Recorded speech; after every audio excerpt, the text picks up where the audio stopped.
हाँ जी, ध्रुवा आपसे स्टार्ट करते हैं, पूछ लीजिए क्या डाउट है। सर आज मैंने एक ट्रेड लिया था हाँ जी। आईसीआईसीआई बैंक में। अच्छा, थोड़ा चार्ट खोलेंगे, 11 बजे का करीब एक वो बना था 30 मिनट्स। एक सेकंड सर, ओपन करो। आईसीआईसीआई बैंक की बात कर रहे हैं आप? जी सर, आईसीआईसीआई बैंक। ठीक है, इसका कौन सा मिनट का चार्ट ओपन करना है? 30 मिनट्स का।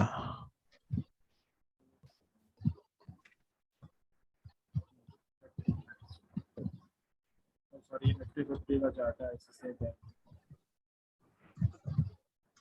हाँ जी, बताइए ये चार्ट आईसीआईसीआई बैंक। 7:10 में मैंने बाई किया था, यहाँ में एक हैमर फॉर्म हुआ था। ये ये इस जो, वाले की बात कर रहे हैं आप? जी सर, जी सर। ठीक है, ऑलमोस्ट एक डबल बॉटम की एग्रेसिव एंट्री भी थी। मुझे लगा था हैमर, तो नहीं, मुझे, हैमर भी ठीक है, एग्रेसिव डबल बॉटम की एंट्री भी थी। दोनों रीजन थे, और जो मिडिल पीक का टारगेट है मार्केट बंद होने से पहले वो अचीव कर गया था। जी ये तो फायदा हुआ मुझे। मैं पूछ रहा था सर दो चीज, एक तो वो फिबोनाची से मतलब टारगेट निकालने का, वो मुझे आ नहीं रहा था लाइव मार्केट में, मतलब उसका। अगर आपने यहाँ पे ट्रेड ली थी तो फॉल आना स्टार्ट यहाँ से हुआ था, तो जी। आपको यहाँ से लेकर यहाँ तक ड्रॉ कर देना था। आपके अच्छा। 100% तक के टारगेट अचीव, और साथ में डबल बॉटम बन रहा था, तो उसके मिडिल पीक तक के टारगेट के लिए आप वैसे ही बैठ सकते थे। दोनों में से जिसके लिए भी बैठते वो अचीव हो जाए। अच्छा, ये तो मतलब लास्ट स्विंग स्विंग हाई से स्विंग लो के आना है। स्विंग हाई से जिस कैंडल पैटर्न पे आप बाय कर रहे हो उसके लो पे आना है। अच्छा, और इसका ऑपोजिट हुआ कोई सेलिंग कॉल तो का? स्विंग लो से जिस कैंडल के हाई पे, जिस कैंडल जैसे बेरिश कैंडल बनी है तो उसके हाई तक लेके आना। ओके ओके, ठीक है सर, यही डाउट था। Thank you sir. रश्मि वाला आप पूछ लीजिए क्या डाउट है। सर थोड़ा सा। हाँ जी, आपकी आवाज ब्रेक हो गई थी, दोबारा बोलेंगे? सर निफ्टी का चार्ट खोलेंगे, उसमें आज डबल बॉटम बना था, वो कंफर्म। कौन से मिनट की चार्ट की बात कर रही हैं मैम आप? Sir 30 minute 30 minute. 30 मिनट में तो मैम कौन से डबल बॉटम को कह रही हैं? एक सेकेंड, आप शायद इसको कह रही हैं। 1 सेकेंड में ड्रॉ कर देता हूं। आप इस वाले को कह रही हैं क्या? Yes sir, yes sir. No ma'am, ये डबल बॉटम नहीं है, क्योंकि मैंने पहले ही बताया था जो डब्लू होता है वो ऐसे होता है। कभी भी ऐसा डब्लू नहीं होता कि जिसके ये दोनों पहले पार्ट इक्वल हो। आप इस केस सर में तो देखो, ये दोनों बीच, ऑलमोस्ट इक्वल है। सर बीच वाला जो उसका जो अपर है तो शैडो सर है सर, क्लोजिंग तो नीचे आया है मैम तो उसका शैडो ही तो, शैडो ही तो शैडो भी। ऊपर नहीं होनी चाहिए बिल्कुल। आप डब्लू और देखो ना, डब्लू ऐसे बनता है। ओके सर, और सर लास्ट टाइम में वो 3 हाई बना था, तो लास्ट टाइम में फॉल हुआ था, तो उसको हम बोल सकते हैं कि अप डाउन अप ट्रेंड में था। नहीं, इसको आप बोल रही हैं? Yes sir, yes sir. मगर मैम इसमें तीनों हाई हायर कहाँ है? दूसरा हाई ऊपर कहाँ है पहले से?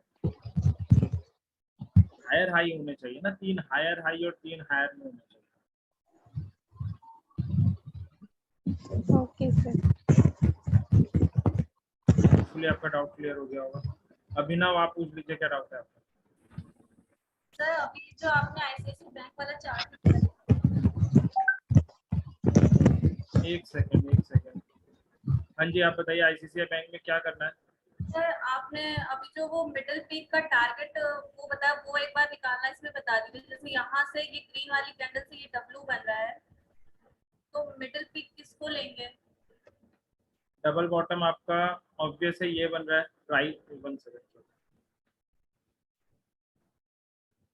प्राइस में ये फॉल आया, ये राइज आया, ये फॉल आया, ये राइज आया, तो मिडिल पीक हमारी ये होगी। क्लियर है आपको? हाँ जी। ऊपर पूरा ऊपर से लेना है। नहीं, आप इसको यहाँ से भी ले सकते हो, डब्ल्यू ये भी बन रहा है, इससे मैटर नहीं करता। आप यहाँ से ले लो, आप यहाँ से ले लो, फॉर्मेशन वैसी होनी चाहिए। क्योंकि आप इसे कहीं से भी, इस पॉइंट को कहीं से भी ले लो ना, टारगेट में कुछ फर्क पड़ेगा ना स्टॉप लॉस में कुछ फर्क पड़ेगा, तो वो मायने नहीं रखता। मायने ये रखता है कि मिडिल पीक सही होनी चाहिए और ये सही होनी चाहिए। सर ये जो मिडिल पीक है, इसके बाद एक ये रेड कैंडल है और यहाँ से भी डब्ल्यू बना रहा है क्या? नहीं मैम, ये आप इसके कह रहे हो, ये जो बीच वाला है? और इधर वाली जो रेड कैंडल है, ये जो ग्रीन से आपने स्टार्ट किया उसके 4 दिन बाद ये जो रेड कैंडल एक बन रही है। हाँ, आप इसमें भी कर सकते हो, ये भी डबल बॉटम का, ठीक है। हाँ, ये भी ठीक है नहीं सर, इधर आज वाले में भी मैम। आज वाले में सिर्फ यही डबल बॉटम बना है, ये बीच में तो बहुत साइडवेज था, इसको नहीं मान सकते। अच्छा ठीक है। और किसको डाउट है? अशोक, आप पूछ लीजिए क्या डाउट है। Hi, good evening. So when you draw the W, or I mean double bottom, you have to connect the shadows, right? Not the body. I mean the yes yes shadows are also important. Yes Shadows are important. Shadows are the one, not the body, correct? Yes. Okay, thank you. दीप नारायण दास, आप पूछ लीजिए क्या doubt है। Hello sir, हाँ जी। HCL technologies का आज early morning में एक ट्रेड लिया था 1054 के आसपास, मगर उसका हाईएस्ट टारगेट मैं ठीक से नहीं लगा पाया। वो 1068 के आसपास सेल किया, मगर बाद में देखा वो बहुत ज्यादा उठा था और भी इंक्रीज हुआ था उसका प्राइस। तो सर वो हाईएस्ट 84 तक गया था। हाँ आप सर, हाई कभी 84 प्रेडिक्ट नहीं कर सकते सर एग्जैक्टली, आप अप्रोक्सीमेटली प्रेडिक्ट कर सकते हो। एग्जैक्ट तो कोई टॉप बॉटम कभी नहीं पकड़ सकता। अगर आपको जो Okay, टोटल मूव है उसका आपने 70-80% भी ग्रैब कर लिया है, मोर देन इनफ है। Okay sir, thank you sir. Kapil Raj, आप पूछ लीजिए क्या डाउट है।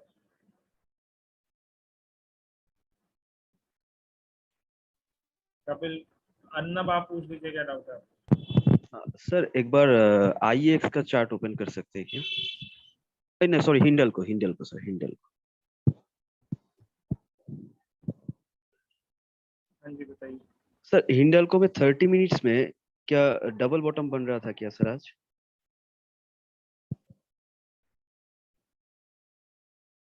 30 मिनट्स में तो कोई डबल बॉटम नहीं है सर। आप इसकी बात कर रहे हैं तो इन दोनों बॉटम्स में बहुत डिफरेंस है, मैं दिखा देता हूँ। अगर आप इसकी बात कर रहे हैं, ये प्राइस में फॉल आया, ये राइज आया, ये फॉल आया, इसकी बात कर रहे हो तो डबल बॉटम नहीं है, क्योंकि दोनों बॉटम में बहुत ज्यादा डिफरेंस है। अच्छा, एक्चुअली वहां पर मैंने स्ट्रेट गया था, लेकिन मेरे को लगा गलत, तो मैं निकल गया था, तो लॉस नहीं हुआ। लेकिन ट्रेड आप इस बेसिस पे ले सकते थे कि हैमर बना, नीचे से स्टोकास्टिक उसमें लिए थे सर। और हाँ, ऊपर जाके फिर शूटिंग स्टार बना और सेलिंग आ गई। हाँ, शूटिंग स्टार में हम निकल गया था, लेकिन ये डबल बॉटम नहीं है ना? नहीं, डबल बॉटम नहीं है, बाकी रीजन आपकी तरफ है। अच्छा, और सर और एक है सर भारत फोर्ज सर।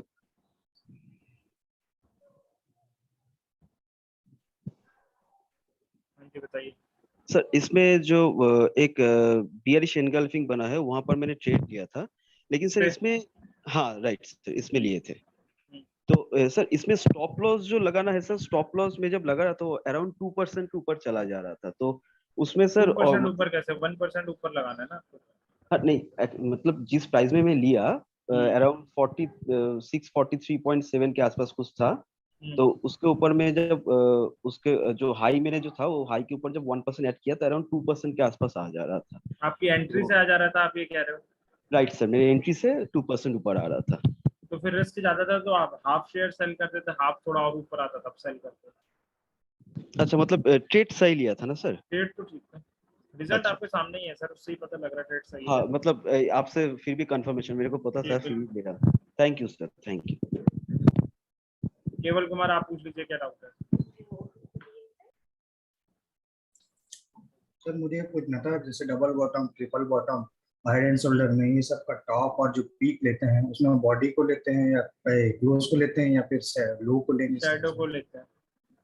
लो को लेंगे सबसे, मतलब सो लो और हाई। ठीक है, ठीक है। शैडो को लेते हैं सर, शैडो को। हाँ हाँ। सुखविंदर सिंह, आप पूछ लीजिए क्या डाउट है। सर NSE जो आज थी निफ्टी, आज ये ट्रेंडिंग में रही है, किसमें ये साइडवेज में रही है? मेरा तो लॉस हुआ उसमें सर। आज निफ्टी में? हाँ सर, निफ्टी लॉस तो हुआ। साइडवेज ही थी, मार्केट में तो मूवमेंट ही नहीं था आज तक। आपने क्या ट्रेड ली जो सर वही पहले जब बाय करा था तो उल्टा चला गया, सुबह वो सेल बाय करा क्या था। देख के करा था सुबह? सर ये जो बाय किया था सही काम पे भाई किया था आपने। सुबह से 9-10-15 के आसपास किया था मैंने, मुझे याद नहीं एग्जैक्ट क्या देख के किया था। नहीं सर, क्या कुछ तो रीजन देखा होगा ना, ये चार्ट है आप देखो इसमें क्या लग रहा है आपको, क्या लग रहा है इसमें, कुछ तो लग रहा होगा। आपने सही टाइम पे एग्जिट नहीं किया है क्योंकि स्टॉप लॉस दोनों का हंट हो गया मेरा, दोनों का स्टॉप लॉस लग गया। आपने स्टॉप लॉस भी किस बेसिस पे लगाया था?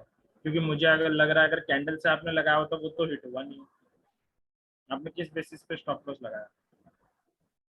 पता नहीं चला सर, लॉस ही हो गया मेरा। तो सर आपके पास रीजन ही नहीं है ट्रेड का, तो फिर क्या डिस्कस कर? अच्छा सर, मुझे एक बात और बता दो, आप कहते हैं ना कल आप कह रहे थे 1 मिनट पे मत जाओ, तो 30 मिनट का तो बहुत लंबा चार्ट हो जाता है उसमें, तो मैं हो समझ जाता है नहीं- मगर एक्यूरेसी ज्यादा चाहिए, तो ज्यादा एक्यूरेसी उसी में मिलती है। तो ये 15 मिनट और 5 मिनट की अगर गेम खेलनी हो तो खेल लो आप, गेम ही है फिर वो, पैसे गेम ही में गेम ही हो जाएंगे। खेल लो, कोई दिक्कत नहीं, आप 1 मिनट में भी खेल लो, आपके पैसे हैं। मैं तो सिर्फ सजेशन दे सकता हूँ कि कौन से टाइम फ्रेम में आपको ज्यादा एक्यूरेसी मिल सकती है। खेल आप किसी में भी गेम लो, वैसे गेम नहीं है ये, मेहनत गेम के नहीं, पैसे गेम लग मुंह रहे से हैं। निकल गया। हाँ, अब सर मेहनत कई के बार क्या पैसे होता है लग रहे 1 हैं। मिनट के अंदर क्या होता है एकदम रेड, एकदम भागती है रेड, है ना, तब अगर 15 मिनट के वेट करेंगे वो तो रेड तो बिल्कुल नीचे आ चुका होता है, तो तो मगर उसमें तो कंफर्मेशन भी तो मिल जाती है, वो 1 मिनट में एकदम भागती है, वो एकदम नहीं पकड़ पाओगे ना आप। नहीं पकड़ पाते। हाँ तो फिर वो तो नहीं, आपको तो, हमें तो एक्यूरेसी चाहिए, मुझे तो सिंपल सी चीज़ है, एक्यूरेसी चाहिए अपने ट्रेड। मैं 10 करूँ ट्रेड, 8 सही हो जाए, आई एम हैप्पी। 100 करके 50 सही हो, क्या फायदा? कोई फायदा नहीं उससे। ठीक है sir, thank you. SK Abdullah, आप पूछ लीजिए क्या डाउट है। मुझे ये पता नहीं स्क्रीन पे क्या हो रहा है, तो सर डिस्टर्बेंस के लिए सॉरी। मैं बैंक ऑफ बड़ौदा में आज ट्रेड लिया था, एक बार बैंक ऑफ बड़ौदा का चार्ट ओपन करेंगे प्लीज। सर ये 1 डे के हिसाब से तो नीचे दिखाई दे रहा था कि है कि हैमर फॉर्म हुआ था, तो मैं 30 मिनट के इंटरडे लिया सर था सर। हैमर कहाँ पे हुआ था इसमें? सर कल का जो दिखा था सर। ये तो तो हैमर ही नहीं है सर, इसकी तो अपर शैडो बड़ी है। अच्छा सर, तो मैं 30 मिनट में 2:16 में एक इंटरडे लिया था सर, ये 30 मिनट का 30 चार्ट मिनट दिखा में क्या बना था सर? है 2:16 पर। क्या बना था सर, हाँ बताइए। तो आपके सामने जैसे है, बताइए। हैमर के बाद जो हैमर बना था सर 2 इस बजे, पे बाय उसके किया बाद था? हाँ तो सर तो प्रॉफिट हुआ था जो ग्रीन कैंडल, उसके बाद मैंने छोड़ दिया क्योंकि रेड कैंडल उसके बाद नहीं भी गया लकीली। पहली बात तो आपने बड़े टाइम फ्रेम को, अगर आप देखते बड़े टाइम फ्रेम में बुल था नहीं, तो बुलिश ट्रेड लेनी नहीं चाहिए थी, बच गया था बाल बाल आप ट्रेड। अच्छा सर, बड़े टाइम फ्रेम को देखो, उसके अकॉर्डिंगली छोटे में प्ले करो, तभी बेटर होगा। ठीक है सर। शुभम गुप्ता, आप पूछ लीजिए क्या डाउट है आपको। सर मेरा क्वेश्चन क्रिप्टो से है, लूना का चार्ट फोटो खोलिए सर। क्रिप्टो के चार्ट तो ओपन हो नहीं सकते जीरो में। ओके ठीक है आप सर। स्क्रीनशॉट डाल दीजिएगा कम्युनिटी में, मैं डिस्कस कर दूंगा। ओके ठीक है। एसके अब्दुल्ला, भी आपको कोई डाउट है पूछ लीजिए, आपने हैंड रेज किया हुआ है। सॉरी सर, हैंड रेज करना भूल गया था, सॉरी। कोई बात नहीं। विशाल सिंह, आप पूछ लीजिए, हैंड लोअर कर दिया करिए पूछ लो। सर रियल स्टेट का भी कुछ स्टॉक रहता है क्या, उसमें भी कुछ इन्वेस्टमेंट हो सकती है क्या इसके थ्रू? रियल एस्टेट के एलएनटी, बहुत सारे प्लेयर हैं मार्केट में। REIT करके सर कुछ होता है, मैंने हाँ अभी। वो भी है, उसके थ्रू भी आप इन्वेस्टमेंट कर सकते हैं। Okay sir. और किसी को कोई भी डाउट? ओके, तो और किसी का मुझे कोई डाउट नजर नहीं आ रहा है, तो हम आगे बढ़ते हैं। रोहन शर्मा, मुझे वही समझ में नहीं आ रहा है ये कैसे हो रहा है, एनोटेशन ऑफ करने के बाद भी नहीं रुक रहा है।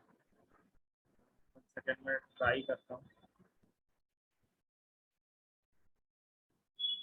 एक सेकंड में स्टॉप शेयर करके दोबारा शेयर करता हूँ। स्टॉप शेयर करने से रुक गया वैसे। हाँ जी, अब क्लियर हो गया, ठीक है। तब स्टार्ट करते हैं। तो आज हम जो टॉपिक पढ़ने जा रहे हैं इसका नाम है मूविंग एवरेज। सबसे पहले देखते हैं कि एवरेज क्या होता है। तो नॉर्मली हम सब जानते हैं मैथमेटिक्स में एवरेज कैसे निकालते हैं। अगर हमारे पास 5 नंबर हो और हमें उनका एवरेज निकालना हो तो क्या करना है, पाँचों को ऐड करना होता है और डिवाइड बाई 5 कर देते हैं, ये हमें एवरेज दे देता है। सेम इसी तरह हम स्टॉक मार्केट में करते हैं कि अगर हमारे पास हमें 50 दिन का मूविंग एवरेज निकालना है तो हम पिछले 50 दिन के क्लोजिंग प्राइस को लेते हैं, उन्हें ऐड करते हैं और डिवाइड बाई 50 कर देते हैं। इससे हमारे पास मूविंग एवरेज आ जाता है। जैसे हमें अगर मूविंग एवरेज लगाना हो तो क्या करना है, स्टडीज में जाना है, यहाँ पे मूविंग एवरेज टाइप करना है आ गया, क्लिक करना है, आप देखो यहाँ 50 लिखा आ रहा है, मैंने डन कर दिया। तो एक रेड लाइन आपके सामने बनी आ रही है, क्योंकि मैंने ये डेली चार्ट में लगाई है, तो 50 दिन का मूविंग एवरेज है। ये क्या कर रहा है, पिछले 50 दिन के डाटा को ले रहा है, उसे ऐड कर रहा है और डिवाइड बाई 50 कर रहा है, और हर दिन के लिए ऐसा कर रहा है, इसलिए लाइन बनती चले जा रही है। इसे पॉपुलरली डीएमए भी कहते हैं। तो अगर आप सीएनबीसी या मनी कंट्रोल या कहीं पे भी सुनो तो बहुत पॉपुलरली कहा जाता है कि अपने 50 डीएमए के नीचे है, 50 डीएमए के ऊपर है। तो डीएमए का मतलब ही होता है डेली मूविंग एवरेज। तो हमें क्या करना है, सबसे पहले मूविंग एवरेज में जाके 50 डीएमए लगाना है, फिर अगेन मूविंग एवरेज में जाना है, 50 की जगह 100 करना है, 100 करना है। डिफरेंशिएशन लाने के लिए कलर चेंज कर देते हैं, डन करना है। तो रेड वाली 50 हो गई, ब्लू वाली 100 हो गई। फिर स्टडीज में जाना है, मूविंग एवरेज में यहाँ पे 200 करना है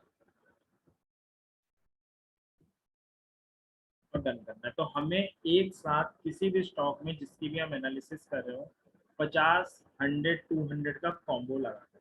हमें तीनों मूविंग एवरेज एक साथ लगाना है। मैंने जैसे ये लगाए थे डे में, अगर मैं आवर में भी स्विच कर जाऊंगा तो कोई प्रॉब्लम नहीं है, ये अपने आप लगे आ जाएंगे। अभी 50 आवर का है, ये 100 आवर का है, 200 आवर का है। मैं वीक में चले जाऊंगा तो भी कोई प्रॉब्लम नहीं है। ये 50 रेड वाला 50 वीक का है, ब्लू वाला 100 वीक का है और पिंक वाला 200 वीक का है। ठीक है, तो यानी आपको एक बार लगाना है और उसके बाद आप अगर टाइम फ्रेम चेंज भी करोगे तो वो अपने आप एडजस्ट कर देगा। अगर मैं स्टॉक चेंज करता हूँ, सपोज अब भारत फोर्ज में चलते हैं, तो अपने आप भारत फोर्ज में लगे हुए आ रहे हैं, हमें बार बार चेंज करने की जरूरत नहीं। तो मैं दोबारा रिपीट करता हूँ, हमें करना क्या है, हमें मूविंग एवरेज का यूज करना है। कैसे, वो मैं भी आपको बताता हूँ। आपको सिंपल सा इतना करना है कि 50 लगाना है, 100 लगाना है और 200 लगाना है, तीनों के कॉम्बो को यूज करना है। कैसे यूज करना है वो भी मैं समझाता हूँ। तो अब देखते हैं इसके बेसिस पे कैसे किसी शेयर का एनालिसिस कर सकते हैं। तो जो सबसे बेस्ट यूज है मूविंग एवरेज का वो as a support and resistance है। तो ये हम पहला मेथड सीख रहे हैं जो हमें किसी भी चार्ट में सपोर्ट और रेजिस्टेंस आइडेंटिफाई करने में हेल्प करेगा। तो अब हम इस स्टॉक की एनालिसिस करते हैं with the help of moving average कि कैसे हम एंट्री निकालें, कैसे एग्जिट करें। फिर 5-6 स्टॉक और कर लेंगे, फिर आपके डाउट रहेंगे। तो यहाँ से स्टार्ट करते हैं, पहले वीकली में कर रहे हैं, फिर इंट्राडे में भी कर लेंगे। तो 2018 से स्टार्ट करते हैं। यहाँ पे शेयर का प्राइस यहाँ पे था, 50 भी शेयर के प्राइस से नीचे था, 100 भी नीचे था, 200 भी नीचे था। यानी ये तीनों मूविंग एवरेज हमारे लिए क्या थे, सपोर्ट थे। ये हमारा पहला सपोर्ट, ये दूसरा सपोर्ट, ये तीसरा सपोर्ट। जब भी प्राइस मूविंग एवरेज के ऊपर होगा मूविंग एवरेज सपोर्ट बन जाएंगे, प्राइस मूविंग एवरेज के नीचे होगा तो वो उसके लिए रेजिस्टेंस बन जाएगा। तो यहाँ पे जो प्राइस है तीनों मूविंग एवरेज के ऊपर है, तो ये मेरा पहला सपोर्ट है, ये दूसरा है, ये तीसरा। शेयर के प्राइस में फॉल आया और शेयर ने अपने सपोर्ट के नीचे क्लोजिंग दे दी। हमने पढ़ा था सपोर्ट टूटता है तो रेजिस्टेंस बन जाता है और शेयर के प्राइस में और फॉल आता है। प्राइस में फॉल आ गया, अब पहला सपोर्ट टूटा, प्राइस गिरा, तो कहाँ तक गिरना चाहिए, ऑब्वियस है सपोर्ट 2 तक गिरना चाहिए। दूसरे सपोर्ट पे आया, बुलिश एंगल बनाया, नीचे आप देख सकते हो स्टोकास्टिक में भी बाय। तो पहले हम बुलिश एंगल और स्टोकास्टिक के बेसिस पे बाय कर लेते थे। अब हमारे पास एक रीजन और है कि जो बुलिश एंगल बना है वो हवा में नहीं बना, 100 वीकली मूविंग एवरेज के सपोर्ट पे बना। तो हम बाय कर सकते हैं, बाय करेंगे, स्टॉप लॉस हम निकाल सकते हैं या तो कैंडल के लो से निकाल लें जैसे कि हमने पहले सीखा था, या मूविंग एवरेज हमारा स्टॉप लॉस हो जाएगा कि हमारे बाय करने के बाद कोई कैंडल मूविंग एवरेज के नीचे क्लोजिंग देती है। जैसे मान लो हमने बाय किया, कोई कैंडल इसके नीचे क्लोजिंग देती है, तो हम मान लेंगे कि हम गलत हो गए और एग्जिट कर देंगे। ये तो रही स्टॉप लॉस की बात। टारगेट के लिए अर्ली हम फिबोनाची का यूज कर रहे थे, अब फिबोनाची का यूज करने की जरूरत नहीं है अगर आप चाहो तो, क्योंकि हमें पता है ये सपोर्ट था, टूट गया तो रेसिस्टेंस बन गया। मतलब अगर शेयर चलेगा तो एटलीस्ट यहाँ तक तो जाएगा, क्योंकि बियर जो है वो रेसिस्टेंस पे बैठा है, तो यहाँ तक जाएगा, ये हमारा टारगेट हो जाएगा। तो मैं दोबारा रिपीट करता हूँ, हमने यहाँ पे बाय किया, क्यों किया, 3 रीजन थे, कैंडल थी, स्टोकास्टिक था, मूविंग एवरेज का सपोर्ट था। जब हम बाय करेंगे, blue will be our stop loss and red will be our target. अब शेयर अपने रेसिस्टेंस पे आया, हैंगिंग मैन बनाया, स्टोकास्टिक ने सेल दिया, हम सेल कर सकते थे क्योंकि कैंडल थी, स्टोकास्टिक था, साथ में मूविंग एवरेज का रेसिस्टेंस था। रेड लाइन स्टॉप लॉस हो जाती, blue first target, pink second target. Share का प्राइस गिरा और उसने अपना सपोर्ट तोड़ दिया। सपोर्ट तोड़ दिया दूसरा मतलब तीसरे सपोर्ट तक जाना चाहिए। तीसरे सपोर्ट पे गया, बुलिश एंगल बनाया, स्टोकास्टिक ने बाय कर सकते थे। Pink will be our stop loss, blue and red will be our target.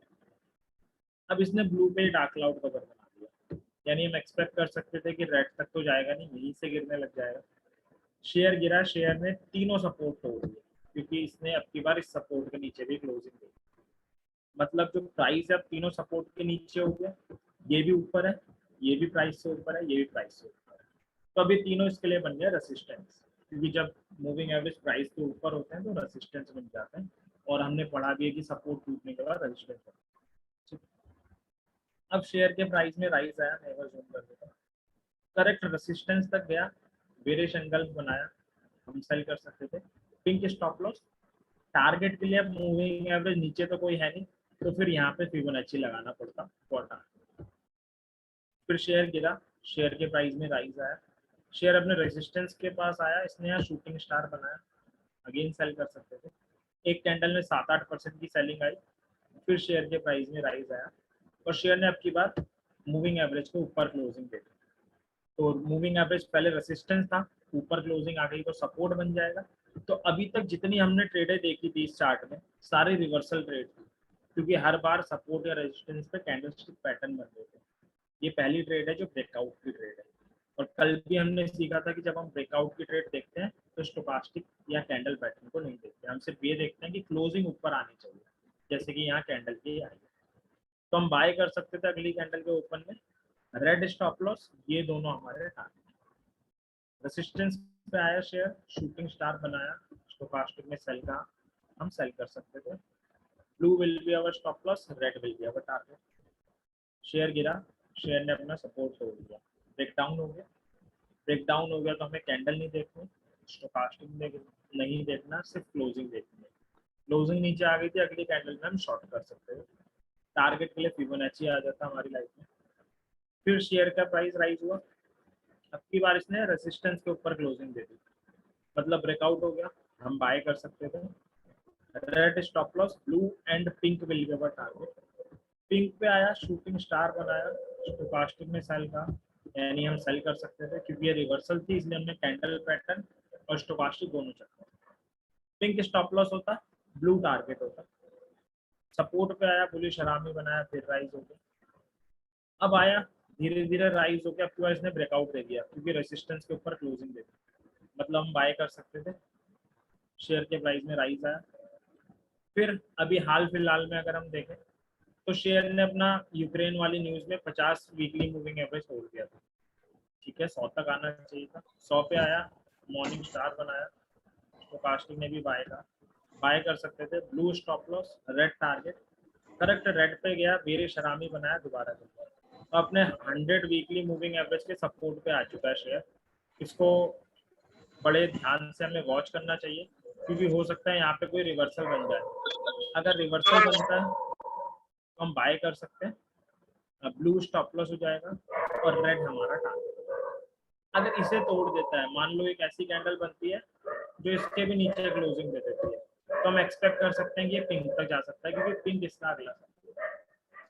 तो एक मूविंग एवरेज के थ्रू हम एक ही चार्ट में सपोर्ट रेजिस्टेंस दोनों निकाल सकते हैं और उसके बिहाफ पे इंट्राडे और पोजिशनल दोनों टाइप की ट्रेडिंग कर सकते हैं। तो ये एक स्टॉक का एनालिसिस था on the basis of moving average. अभी और भी स्टॉक की एनालिसिस कर लेते हैं ताकि आपको क्लियर हो जाए। उससे पहले इसमें कोई डाउट है तो आप पूछ सकते हैं, कोई भी डाउट है पूछ लीजिए, फिर हम और स्टॉक की एनालिसिस कर लेते हैं। पहले इसमें जो डाउट है वो एक बार डिस्कस कर लेते हैं। एसके अब्दुल्ला पूछ लीजिए क्या डाउट है आपका। सर ये मूवर एवरेज कैसे लगाते हैं, ऑप्शन एक बार दिखा दीजिए और एक बार कैसे स्टडीज में इसको जाना लगाते हैं। मूविंग एवरेज ये आ रहा है, मूविंग एवरेज हाँ। आप यहाँ टाइप करेंगे तो आ जाएगा, क्लिक करेंगे तो यहाँ 50 आ रहा है, डन कर दोगे 50 लग जाएगा, 50 की जगह 100 कर दो, कलर चेंज कर लो 100 लग जाएगा, इसी तरह 200 भी लग जाएगा। सुखविंदर सिंह आपको क्या डाउट है पूछ लीजिए। सर मैं ना मूविंग एवरेज अभी 21 का लगाता हूँ, और 100 का लगाता हूँ तो 21 और 44 लगाता हूँ मैक्सिमम टाइम पे मैं। सिद्धार्थ बानुश आती है तो 44 कहते थे, उनसे सीखा था 21 में लगाता हूँ मैक्सिमम। इसके ऊपर वाले में इतना ध्यान देते हैं तो 21 44 काम करता है सेम एज 50 100। मार्केट में इतने सारे टेक्निकल एनालिस्ट हैं, सबके अपने अपने प्रेफरेंसेस है। कोई 21 44 लगाता है, कोई 30 21 लगाता है। मैं 50 100 200 लगाता हूँ तो मैं वो आपको सिखाऊंगा, क्योंकि मैंने जो यूएस के क्लासिकल ट्रेडर है वो इन्हीं का यूज करते थे, मैं उन्हीं को फॉलो करता हूँ, तो वही मैं लगाता हूँ। तो आप इसको भी लगा के देख सकते हो, ये भी मार्केट में काफी अच्छा काम कर रहा है। कौन सा ना 50 100 200 50 100 वाला ना? केवल तुम्हारा। हाँ जी ठीक है ठीक है सर, कोई नहीं। बाकी क्योंकि मैंने सुना था 21 का वो लोग मैक्सिमम करते लोग कि शेयर ऐसा मार्केट कुछ नहीं है सर, सबका अलग अलग हिस्सा है। ठीक है सर। केवल कुमार आप पूछ लीजिए, इसलिए तो अलग अलग सब लोग कोई एक ही शेयर को किसी का भी बाय का है, किसी का भी सेल का है। केवल कुमार आप पूछ लीजिए। सर ये सर इसी चार्ट में अप्रैल 2020 में चाहिए ना सर? हाँ जी बताइए, उनसे 2020 सर, पीछे और। हाँ सर यहाँ पर देखिए ना, एक तो नीचे में सबसे नीचे एक तो बना है सर बियरिश हरामी करके, बुलिश हरामी, यहाँ अप्रैल में।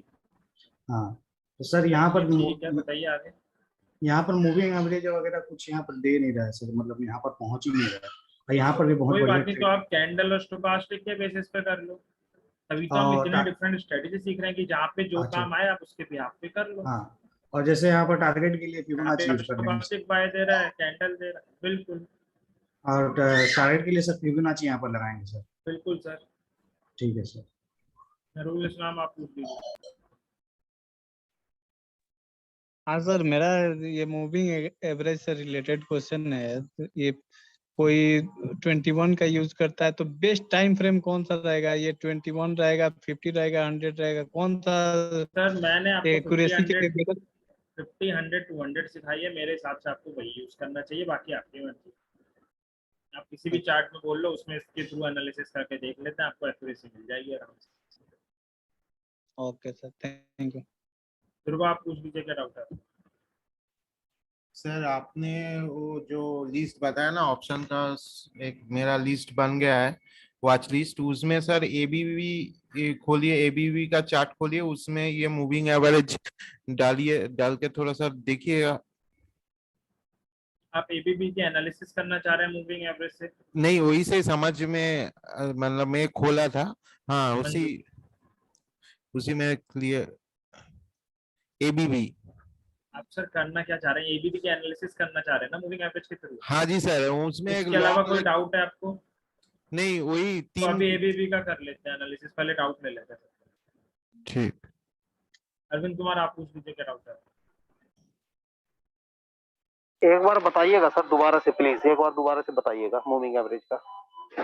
ओके, अभी एबीवी का एनालिसिस करेंगे तब हो जाएगा।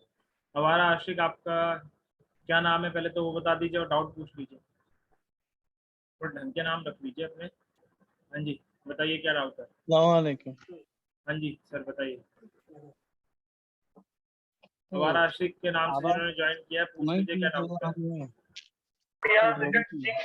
तो आप ये ध्यान रखिए कि आपका माइक अनम्यूट ना हो। गोपी आप पूछ लीजिए, क्या डाउट है आपको? गोपी आपको क्या डाउट है, पूछ लीजिए। अन्नब आप पूछ लीजिए। सर बोल रहे कि ये moving average simple moving average लगाना है ना? हाँ जी, सिंपल मूविंग एवरेज। और सर ये सपोर्ट और रेजिस्टेंस कौन से, मतलब कौन से टाइम फ्रेम में सपोर्ट ले रहा है और रेजिस्टेंस ले रहा है वो देखना नहीं है, सिर्फ देखना है कि उसमें आ रहा है कि नहीं ना 50 100 एंड 200 में। टाइम फ्रेम में ही देखना है ना, स्विंग देख रहे हैं तो डेली वीकली में देखना है, इंट्राडे कर रहे हैं तो आवरली 30 मिनट में देखना है।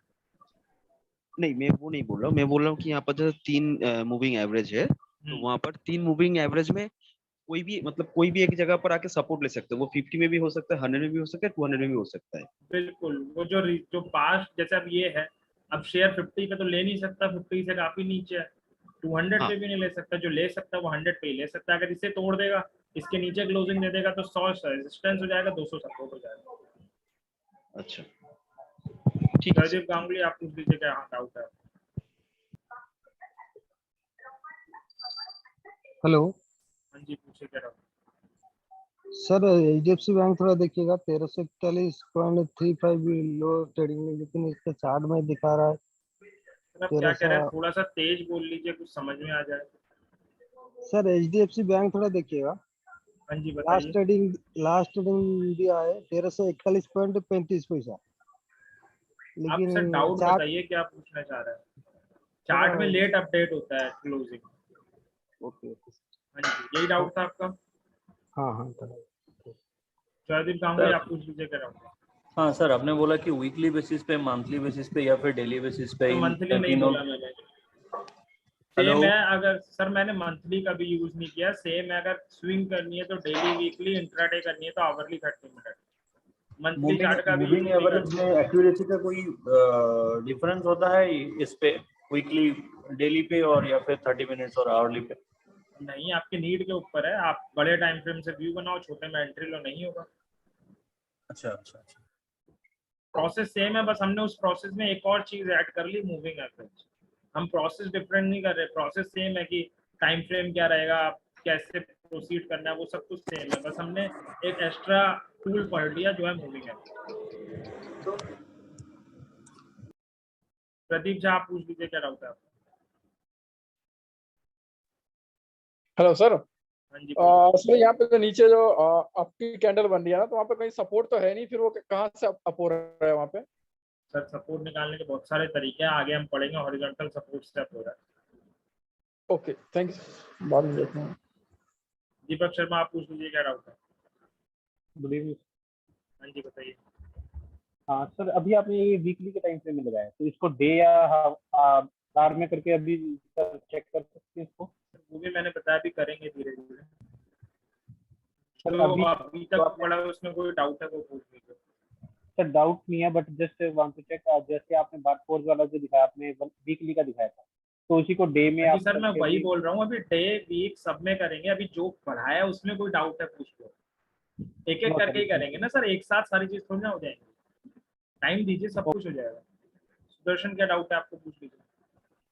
सर ये थोड़ा सा फिर से एक बार बताइए ना, ये जो फेज पहले आया था, मतलब जो वार के पहले वाला जो सिचुएशन था, वहां से जो ये मार्केट चेंज हुआ है, उसमें जो मूविंग एवरेज में चेंजेस आया, वो एक बार थोड़ा सा फिर से एक्सप्लेन करेंगे क्या? हम एक और एग्जांपल ले लेते हैं एबीबी इंडिया का, और दोबारा एक बार मूविंग एवरेज देख लेते हैं। तो ये एबीबी इंडिया का चार्ट है। अगर हम रिसेंटली देखें, क्योंकि हम पास्ट में तो पहले ही देख चुके हैं, तो एबीबी इंडिया का शेयर गिरते हुए आया था अभी हाल फिलहाल में, अपने वीकली मूविंग एवरेज के पास आया था 50 पे, बुलिश एंगल बनाया था, बाउंस बैक कर गया। दोबारा आया था अभी पिछले हफ्ते, 50 मूविंग एवरेज के सपोर्ट को टच किया, बुलिश एंगल बनाया, फिर राइज हो गया। अब अगर हम इसके डेली चार्ट को एनालाइज करें मूविंग एवरेज की हेल्प से, तो ये डेली चार्ट है। तो यहाँ से देख लेते हैं, शेयर का प्राइस गिर के आया, मूविंग एवरेज के सपोर्ट पे बुलिश हरामी बनाया, राइज हो गया। फिर आया सपोर्ट पे बुलिश हरामी बनाया, राइज हो गया। फिर आया सपोर्ट पे बुलिश एंगल बनाया, राइज हो गया। फिर आया सपोर्ट पे बुलिश हरामी बनाया, राइज हो गया। पहली बार ऐसा हुआ कि यहाँ पे 50 मूविंग एवरेज के नीचे क्लोजिंग दे दी, मतलब वीक हो गया, सपोर्ट टूट गया, अपना रेसिस्टेंस बन जाएगा और शेयर अगले सपोर्ट तक जाना चाहिए। शेयर गया, शेयर ने दूसरे सपोर्ट के नीचे भी क्लोजिंग दे दी। फिर यहाँ पे रेसिस्टेंस लेता रहा, क्योंकि सपोर्ट टूट गया तो रेजिस्टेंस बन जाएगा। यहाँ पे ब्रेकआउट हुआ, ब्रेकआउट का मतलब दोबारा से उसने रेजिस्टेंस के ऊपर क्लोजिंग दे दी, मतलब उससे अपने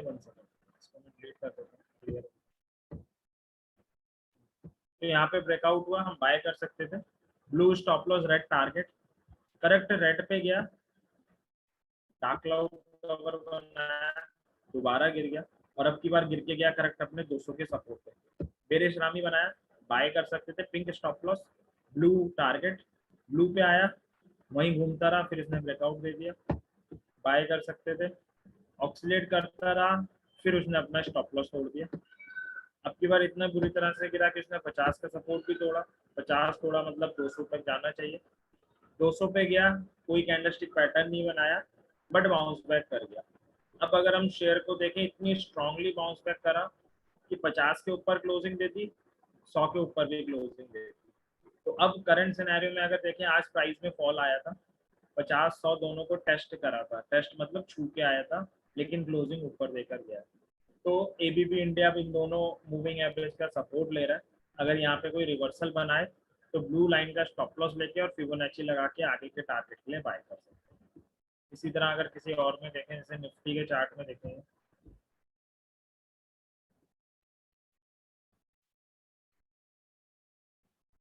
लास्ट चार्ट और देख लेते हैं निफ्टी का, उसमें लगा लेते हैं। निफ्टी का चार्ट है ये, तो वीकली चार्ट से स्टार्ट कर लेते हैं, फिर डेली आवरली तीनों में आ जाएंगे।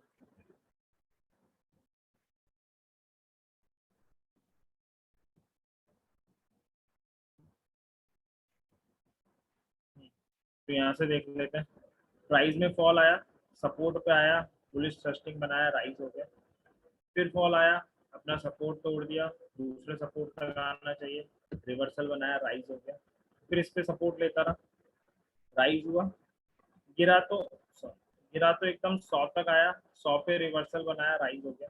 कोविड आया, कोविड में इसने 50, 100, 200 तीनों तोड़। फिर कोविड के बाद धीरे धीरे मार्केट में मोमेंटम आना शुरू हुआ, तो पहले इसने 200 के ऊपर क्लोजिंग दी, मतलब 200 अब सपोर्ट बन जाएगा, हम बाय कर सकते हैं ये दोनों टारगेट। फिर इसने धीरे धीरे दोनों मूविंग एवरेज, तीनों मूविंग एवरेज के ऊपर क्लोजिंग दे दी। यानी इस मूवमेंट पे हमें पता लग जाता कि जो मार्केट है वो स्ट्रांग हो गया है, बाय कर सकते थे। उसके बाद तो मार्केट में बहुत अच्छी रैली चली। अभी रशिया यूक्रेन वाले न्यूज़ में इसने एक हफ्ते 50 के नीचे क्लोजिंग दी, बट अगले हफ्ते इसने बुलिश एंगल्स बनाया और राइज हो गया। अब की बार 50 के नीचे क्लोजिंग दे चुका है। अगर वीकनेस आती है तो यहाँ तक 15,000 तक निफ्टी गिर सकती है, 15,039 तक।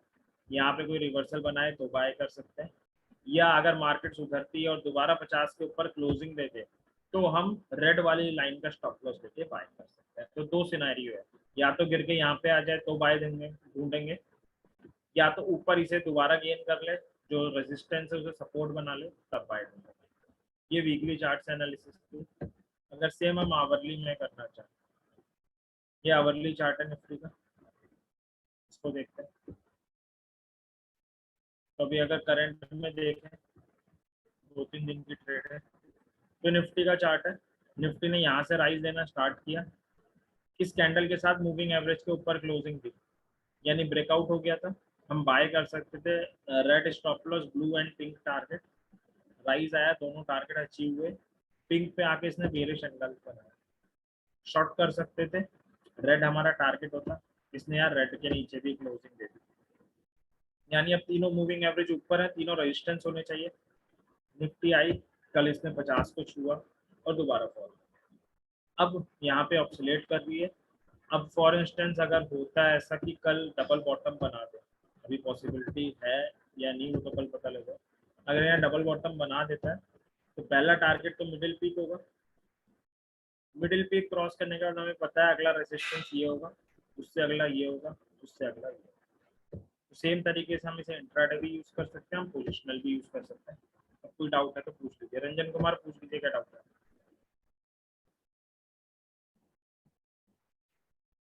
शिवा प्रसाद आप पूछ लीजिए क्या डाउट है। Hi sir. So for the calculation of this SMA EMA, we consider the closing price, right?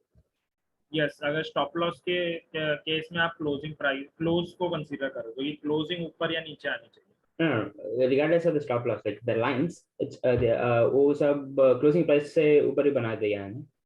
Yes. So between closing price and adjusting closing price, which one should we consider? I mean, I'm more into the calculation part, like through Python programming. Yes. So which one should we consider between these two? Simple सी चीज है, अगर आपने moving, जैसे for instance यहाँ पे trade ली होती, moving average पे बेरिश एंगल बना था, ठीक है, तो आपको क्या चाहिए, दो चीज चाहिए, एक स्टॉप लॉस, एक टारगेट। टारगेट तो आपके नीचे वाले मूविंग एवरेज हो जाते हैं, स्टॉप लॉस आपका ये पिंक लाइन हो जाती है। अगर आपके ट्रेड लेने के बाद कोई कैंडल इस पिंक लाइन के ऊपर क्लोज हो रही है तो आपको लॉस बुक करना है। Okay, but my question is, which one is more accurate? Is it through calculating based on closing price or through adjusted closing price, the calculating of SMA or EMAs? EMA अभी हमने पढ़ा नहीं है, अभी हम SMA if you are getting the average, right, rolling average of 14 days or 50 days.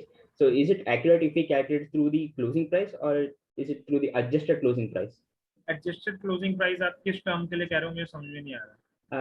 So when we download the historical data from Yahoo Finance, right, we get one more column of adjusted closing price. नहीं, आपको ये closing price का use करना है, adjusted का नहीं करना। Okay, thank you. केवल कुमार आप पूछ लीजिए क्या डाउट है। सर ये एबीपी का चार्ट एक बार लगाइए ना सर, जहाँ पर आपने रिवर्सल बताया।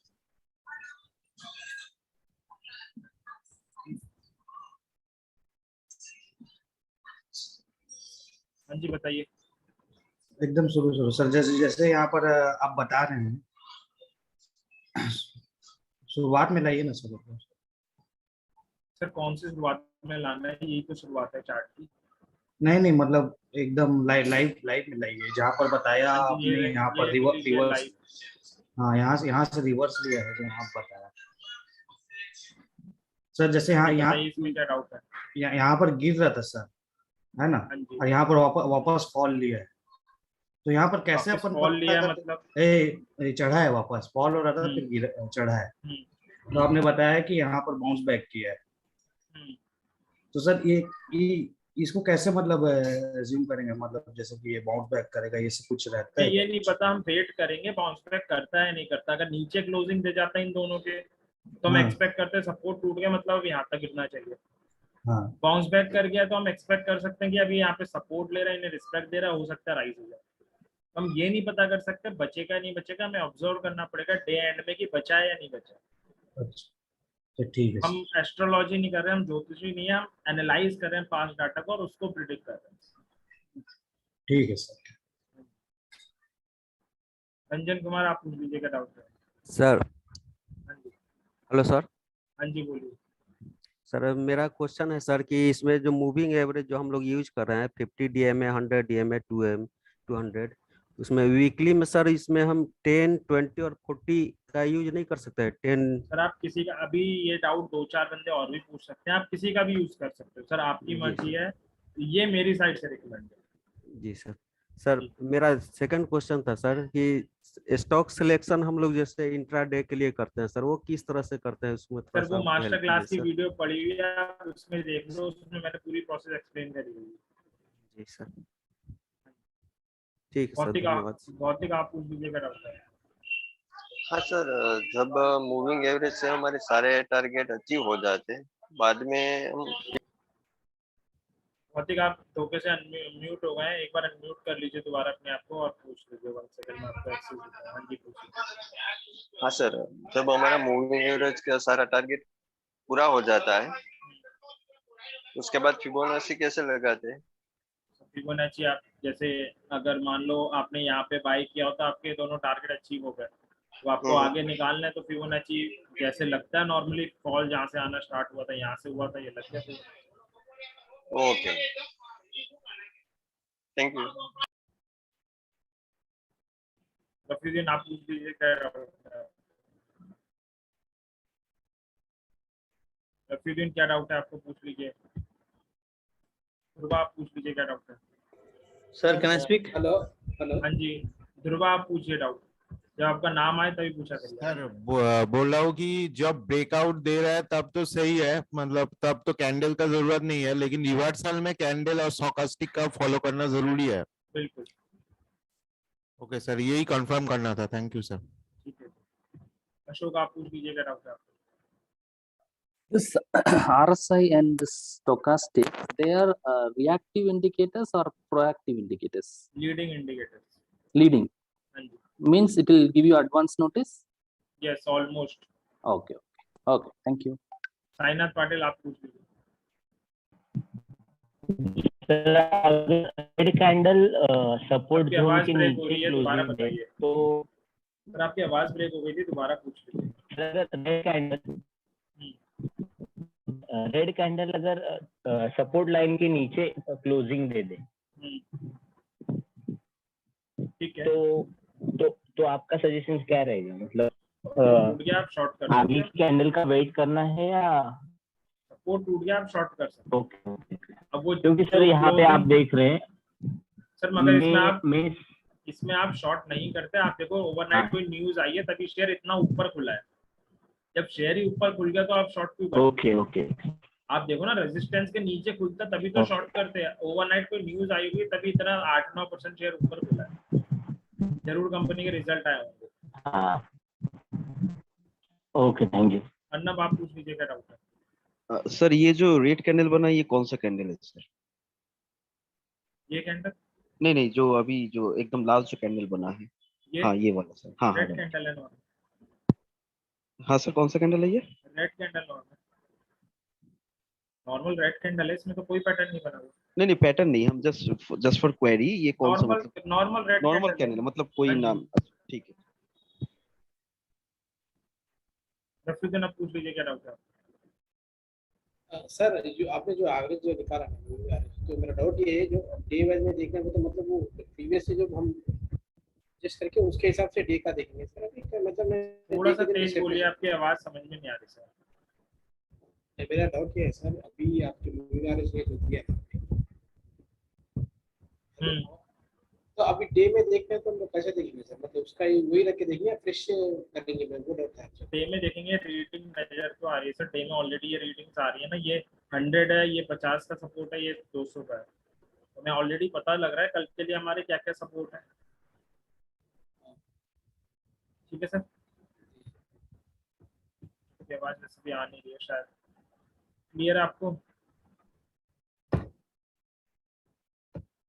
ओके, अब होपफुली किसी और को कोई डाउट नहीं है, फिर आगे बढ़ते हैं।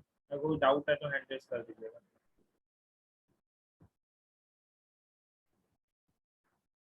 एक और स्टॉक डिस्कस कर लेते हैं लोग। HDFC बैंक कह रहे थे तो उसको देख लेते हैं, फिर आगे बढ़ते हैं। HDFC बैंक का चार्ट है।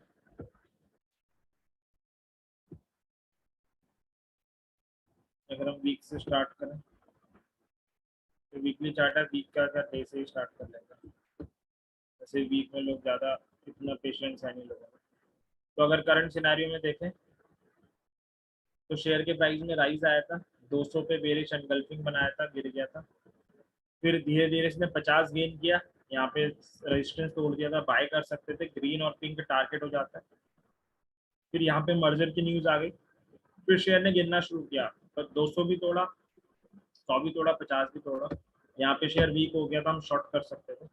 अब शेयर ने बाउंस बैक करना शुरू किया। कल ये ट्रेड हमने डिस्कस भी की थी कि बुलिश काउंटर अटैक लाइन है, स्टोकास्टिक भी बाय कह रहा है, आज बाय कर सकते थे। होपफुली मार्केट स्ट्रॉन्ग रहता है तो यहाँ तक जा सकता है, एटलीस्ट 1425 रुपए तक, क्योंकि यहाँ 50 डेली मूविंग एवरेज आ रहा है। इसको क्रॉस करता है तो यहाँ जा सकता है, इसको क्रॉस करता है तो यहाँ जा सकता है, और तीनों को ही क्रॉस कर देता है तो शेयर बहुत स्ट्रॉन्ग हो जाएगा और फर्दर अप मूव ला सकता है। तो सेम तरीके से हम इसको भी यूज कर सकते हैं। अब हम थोड़ा सा आगे बढ़ते हैं। अब किसी ने पूछा भी था कि स्टोकास्टिक और अपना एक और चीज थी RSI कौन से इंडिकेटर है? वो लीडिंग इंडिकेटर है। मूविंग एवरेज कौन से हैं? ये लैगिंग इंडिकेटर है। कैसे? वो मैं एग्जांपल के थ्रू आपको बता देता हूँ। जैसे भारत फोर्ज का चार्ट है, अगर हम यहाँ देखें तो कोविड में शेयर का प्राइस गिरा, शेयर ने बुलिश एंगल बनाया, नीचे एग्जैक्ट वहीं पे स्टोकास्टिक ने हमें बाय कहा और वहीं से शेयर में रैली आनी शुरू हुई। तो स्टोकास्टिक ने एकदम बॉटम पे बता दिया था कि इट्स अ राइट टाइम कि हम भारत फोर्जे को खरीद सकते हैं। तो इसलिए लीडिंग इंडिकेटर कहलाता है, क्योंकि एकदम बॉटम पे बता देता है। लेकिन अगर आप मूविंग एवरेज को ध्यान से देखो तो मूविंग एवरेज का स्लोप यहाँ से राइज होना स्टार्ट हुआ, इतनी रैली निकल गई, फिर उसके स्लोप में स्ट्रेंथ आनी शुरू हुई है। तो इसलिए मूविंग एवरेज को लैगिंग इंडिकेटर कहा जाता है, क्योंकि वो हमेशा लेट बताता है। स्टोकास्टिक हमेशा एग्जैक्ट टाइम पे बताता है, इसलिए उसे लीडिंग कहा जाता है। ठीक है, होपफुली ये पॉइंट क्लियर हो जाएगा। अब अगर आप YouTube या बाकी जगह पे देखोगे तो मूविंग एवरेज का लोग एक और यूज करते हैं, वो होता है डबल क्रॉसओवर और एक होता है ट्रिपल क्रॉसओवर। तो उसको एक बार देख लेते हैं कि उसको क्यों यूज नहीं करना है। तो डबल क्रॉसओवर क्या कहता है? जब 50 मूविंग एवरेज 100 को ऊपर की तरफ क्रॉस कर दे, जैसे कि यहाँ पे किया, इट्स अ बाय सिग्नल, यहाँ पे बाय कर। अब आप देखो रैली यहाँ से स्टार्ट हो गई थी। अगर हम स्टोकास्टिक और मूविंग कैंडल का यूज करते तो हमें ट्रेड यहीं मिल जाती। डबल क्रॉसओवर ने इतनी रैली निकलने के बाद हमें ट्रेड दी है। तो double moving average already lagging device है, उसमें अगर हम क्रॉसओवर्स का यूज करते हैं तो हम उसे और लैगिंग बना देते हैं, जैसे आप इस केस में भी देख सकते हैं। तो इसलिए हमें डबल क्रॉसओवर का यूज नहीं करना, क्योंकि क्रॉसओवर से हमें बहुत लेट एंट्री मिलती है, और अगर हम मार्केट में पैसे अर्न करना चाहते हैं तो हमारे पास हमेशा ऐसी चीज होनी चाहिए जो हमें एग्जैक्ट टाइम पे एंट्री दे। तो जो मूविंग एवरेज का सबसे बेस्ट यूज है वो सपोर्ट एंड रेसिस्टेंस की तरह ही है। जैसे आप देखो, शेयर गिरा, करेक्ट 50 पे हैमर बनाया, एकदम बॉटम पे बता दिया मूविंग एवरेज में, अब हम बाय कर सकते हैं। लेकिन अगर हम डबल क्रॉसओवर का यूज कर रहे हैं तो वो लेट बता रहा है। इसी तरह डबल क्रॉसओवर सेल कब कहता है, जब 50-100 को नीचे की तरफ क्रॉस कर रहे हैं, जैसे कि यहाँ किया। अब देखो यहाँ से तो राइज आना शुरू हो गया, लगभग थोड़ी देर बाद पूरा मूव निकल चुका है। तो कहने का सिंपल सा मतलब है, मूविंग एवरेज लैगिंग इंडिकेटर होता है, यानी वो लेट सिग्नल देता है। अगर हम उसका use as a double crossover करते हैं तो वो और ज्यादा लेट सिग्नल देने लगते हैं।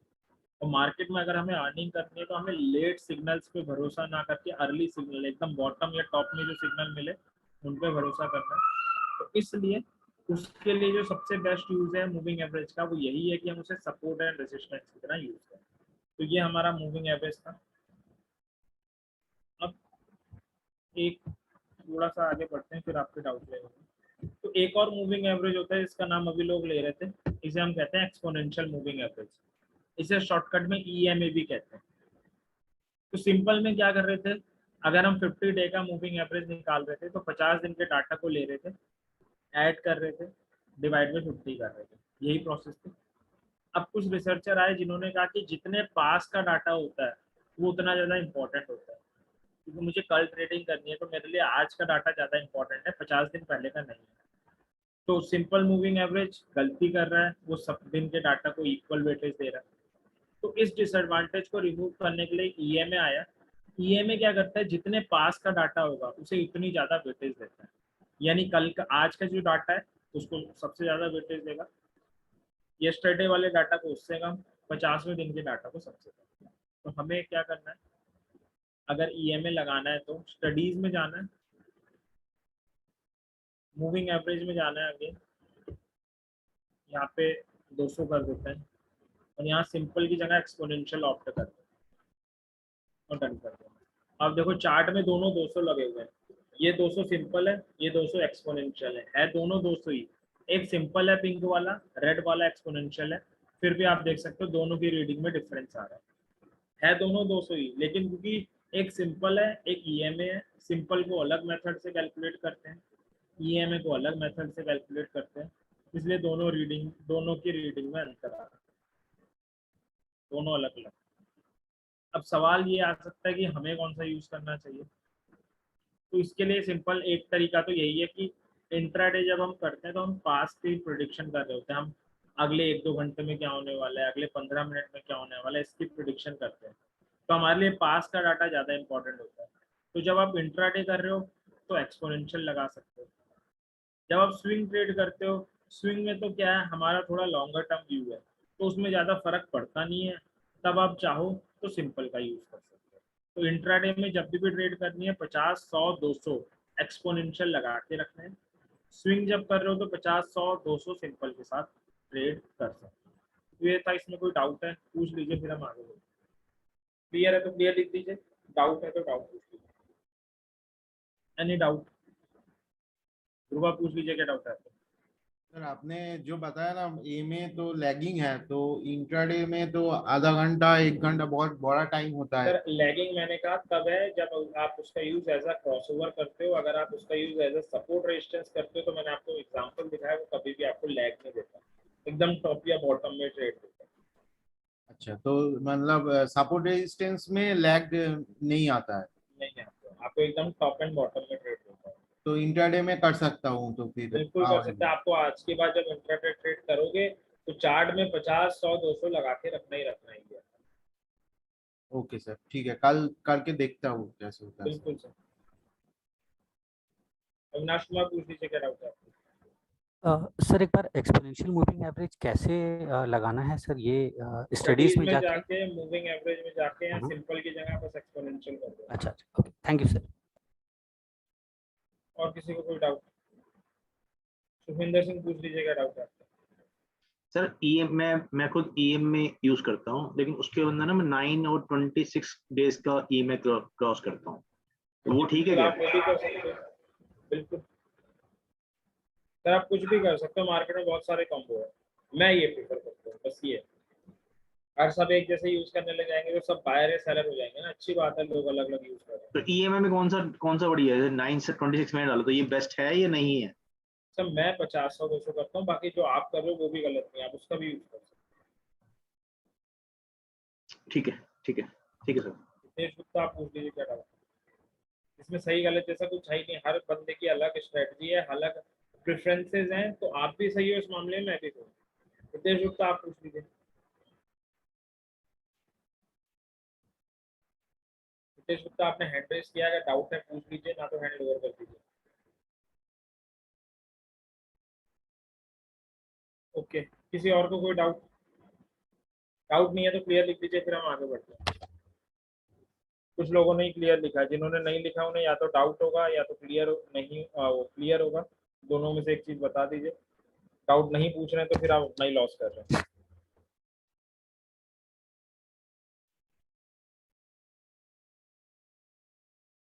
ओके ठीक है, आगे बढ़ते हैं फिर। किसी का माइक अनम्यूट है, म्यूट कर लीजिए। तो एक हमने सपोर्ट रेजिस्टेंस निकालने का तरीका सीखा, मूविंग एवरेज। अब हम एक और मेथड सीखते हैं, इसका नाम है ट्रेंड लाइन। तो जैसे एसीसी का चार्ट ओपन करते हैं, ये एसीसी का चार्ट है। अब अगर हम इस चार्ट में मूविंग एवरेज लगाएं फॉर एग्जांपल, तो ये हमारा मूविंग एवरेज है 50 का, इसी तरह हम 100 200 भी लगा सकते हैं। तो वो एक तरीका था जिससे हम सपोर्ट रेजिस्टेंस निकाल रहे थे। अब एक तरीका है ट्रेंड लाइन। ट्रेंड लाइन क्या होती है? दो टाइप की होती है, एक अप ट्रेंड लाइन होती है और एक डाउन ट्रेंड लाइन होती है। सबसे पहले ये देखते हैं कि अप ट्रेंड लाइन कैसे ड्रॉ करनी है।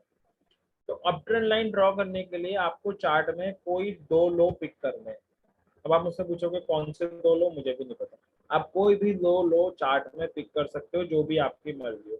जैसे सपोज मैंने एक लो ये लिया, एक लो ये लिया, तो जो भी दो लो आप पिक करो, बस आपको ये करना है कि उन दोनों लो को एक लाइन से जोड़ देना है। जैसे मैंने इस और इसको जोड़ दिया, ठीक है। तो आपको क्या करना है, मैं दोबारा रिपीट करता हूँ, चार्ट में कोई दो लो लेने हैं। जैसे मैंने एक ये लो लिया और एक ये लो लिया, लो मतलब शेडो का लो, बॉडी नहीं शेडो, उन दोनों को जोड़ दिया। फिर उस लाइन को हमें आगे एक्सटेंड कर देना है, बस इतना सा करना है। जब मैं दो लो को जोड़ के ऐसी ट्रेंड लाइन बनाता हूँ, इसे हम टेंटेटिव या टेम्परेरी ट्रेंड लाइन कहते हैं। तो जो अभी हमने ड्रॉ की है ये टेम्परेरी ट्रेंड लाइन है, या इसे आप टेंटेटिव ट्रेंड लाइन भी कह सकते हैं। इस ट्रेंड लाइन को कंफर्म करने के लिए क्या करना है, हमें आगे जाके फ्यूचर में चेक करना है कि क्या इस ट्रेंड लाइन पे तीसरा लो बना है खुद ब खुद। आप देख सकते हो तीसरा लो इस ट्रेंड लाइन पे खुद ब खुद बना है। तो मैं रिपीट कर रहा हूँ, अगर कोई कंफ्यूज हो गया, हमें चार्ट में सबसे पहले दो लो को सेलेक्ट करना है। कौन से दो लो? कोई भी दो लो आप ले सकते हो, कोई ऐसी प्री रिक्विजिट कंडीशन नहीं है। उन दोनों लो को आपको एक लाइन से कनेक्ट करना है। जब आप उन दोनों लो को एक लाइन से कनेक्ट करोगे, उस लाइन को ऐसे फ्यूचर में एक्सटेंड कर दोगे, तो आप कह सकते हो कि मैंने एक टेम्परेरी ट्रेंड लाइन ड्रॉ कर ली या टेंटेटिव ट्रेंड लाइन ड्रॉ कर ली। अब इस ट्रेंड लाइन को कंफर्म करने का एक ही तरीका है कि आप जाओ और चेक करो कि जो लाइन आपने ड्रॉ करी है क्या उस पर खुद ब खुद तीसरा बॉटम बन रहा है। आप देख सकते हो इस पर खुद ब खुद तीसरा बॉटम बना है। अगर 3 बॉटम उस ट्रेंड लाइन पे बन गए, मतलब ये ट्रेंड लाइन कंफर्म है। अब आप उसका use as a support resistance जितनी बार चाहो उतनी बार कर सकते हो। जैसे यहाँ पे कंफर्म हुई, फिर शेयर के प्राइस में राइज आया, गिरा, करेक्ट ट्रेंड लाइन पे इसने सपोर्ट लिया, बुलिश एंगल बनाया, राइज आ गया। फिर गिरा, ट्रेंड लाइन पे हैमर बनाया, राइज आ गया। फिर गिरा, ट्रेंड लाइन पे बुलिश एंगल बनाया, राइज आ गया।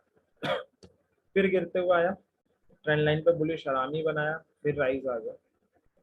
फिर अब की बार आया और उसने एक नई चीज करी कि अब की बार क्लोजिंग दे दी ट्रेंड लाइन के नीचे, यानी हम कह सकते थे सपोर्ट का ब्रेकआउट हो गया, मतलब शेयर और नीचे जाना चाहिए, बिल्कुल गया। फिर राइज हुआ, ट्रेंड लाइन पे आया, रेसिस्टेंस पे बेरिश काउंटर अटैक लाइन बनाया, गिर गया। फिर राइज आया, अब की बार इसने ट्रेंड लाइन के ऊपर क्लोजिंग दे दी, मतलब रेजिस्टेंस टूट गया, सपोर्ट बन गया, हम बाय कर सकते हैं, राइज आ गया।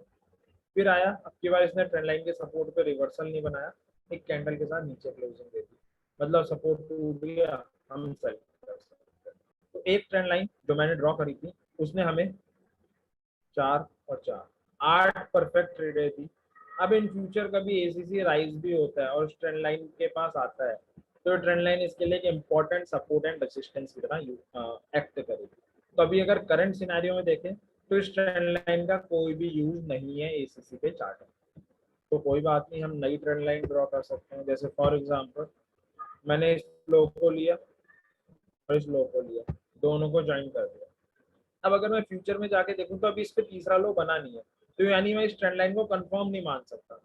अब मान लो कल को एसीसी गिरते हुए आए, यहाँ पे कोई रिवर्सल बनाए और ऐसे बाउंस बैक कर दे, तो मैं कह सकता हूँ यार ये ट्रेंड लाइन हो गई कंफर्म, अब इसका utilisation as a support and resistance किया जा सकता है फ्यूचर में। तो आपको चार्ट में कोई दो लो पिक करने हैं, तीसरा उस पर बनता है तो आपकी ट्रेंड लाइन कंफर्म हो जाती है।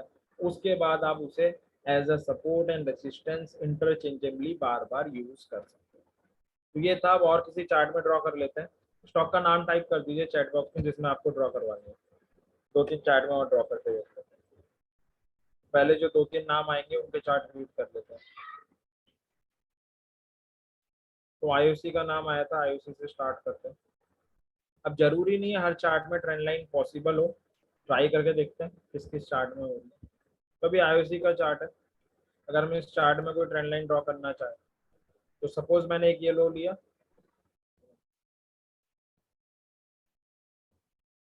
एक ये लो लिया, ठीक है। तो दो लो को मैंने जोड़ दिया, मुझे आगे नहीं देखना है, मुझे बस इन दो लो पे कंसंट्रेशन रखना है कि मैंने दो लो ज्वाइन किया, ठीक है। अगर हम जाके देखें फ्यूचर में तो तीसरा लो भी इस पर खुद ब खुद बन गया, यानी हम कह सकते थे कि हमारी ट्रेंड लाइन कंफर्म हो गई, बिल्कुल कंफर्म हो गई। शेयर आया गिरते हुए, करेक्ट ट्रेंड लाइन के सपोर्ट पे इसने पियर्सिंग पैटर्न बनाया, राइट हो गया। अब की बार आया इसने कोई पैटर्न नहीं बनाया, सीधे नीचे क्लोजिंग दे दी, मतलब हम कह सकते थे सपोर्ट टूट गया। अब 5-6-7 दिन तक वही रेजिस्टेंस लेते रहा, फिर इसने ऊपर क्लोजिंग दी, मतलब रेजिस्टेंस टूट गया, हम बाय कर सकते हैं, राइज आ गया, फिर यहीं घूमता रहा, राइज आ गया। अब आज आईओसी अपनी ट्रेंड लाइन तोड़ के गया, तो अब हम कह सकते हैं सपोर्ट टूट गया, अब ये रेजिस्टेंस की तरह प्ले करेगा, तो ये हमारा स्टॉप लॉस हो जाएगा और हम शॉर्ट कर सकते हैं। और किसी में अगर ड्रॉ करना चाहें, टाटा पावर,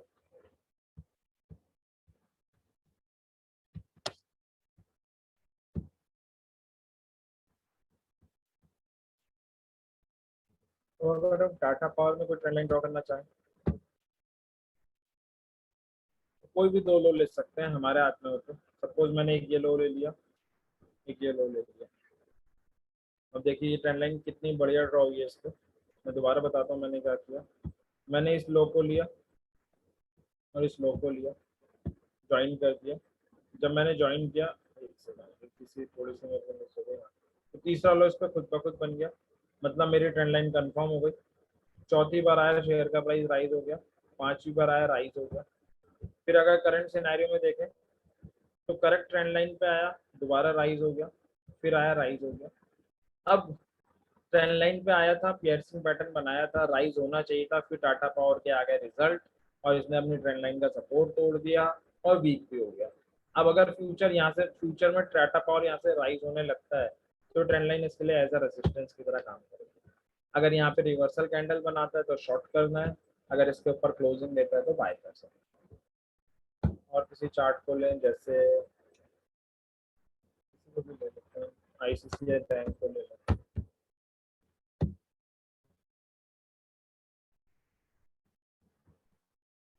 आईसीआईसीआई बैंक का चार्ट है, आप ट्रेंड लाइन आवरली 30 मिनट में भी ड्रॉ कर सकते हो, डेली वीकली में भी कर सकते हो। जितने बड़े टाइम फ्रेम की ट्रेंड लाइन होगी बस उतनी ज़्यादा कन्विक्शन वाली होगी। सपोज मैंने एक ये लो ले लिया, एक ये लो ले लिया, ठीक है। अब देखते हैं, तो मैंने एक ये लो लिया और एक ये लो लिया और इनको लेके मैंने ट्रेंड लाइन ड्रॉ करी।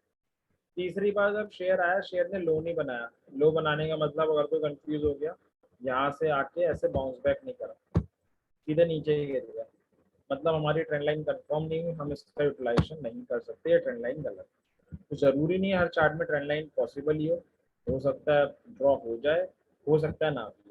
तो हमें ड्रॉ करके देख लेना है कि कोई ट्रेंड लाइन पॉसिबल है भी या नहीं। जैसे अगर हम वीकली चार्ट में ड्रॉ करना चाहें तो ये मैंने इन दो लो को लिया, तीसरा इस पे कंफर्म हो गया। अब ये ट्रेंड लाइन 2020 के 3 लो से ड्रॉ करी थी, इसने कब ट्रेड दी, रशिया यूक्रेन में, रशिया यूक्रेन में शेयर गिरा, ट्रेंड लाइन को टच किया, मॉर्निंग स्टार बना और राइज हो गया। तो एक ट्रेंड लाइन जो मैंने 2020 के 3 लो से ड्रॉ करके रखी हुई थी, तो मुझे 2 साल बाद एक अच्छी ट्रेड दी। अब धीरे धीरे आईसीआईसीआई बैंक अपने सपोर्ट पे आ रहा है, वॉच कर सकते हैं। अगर ट्रेंड लाइन के सपोर्ट पे आए, रिवर्सल कैंडल बनाए, तो again it's a good buy, क्योंकि काफी इंपॉर्टेंट ट्रेंड है।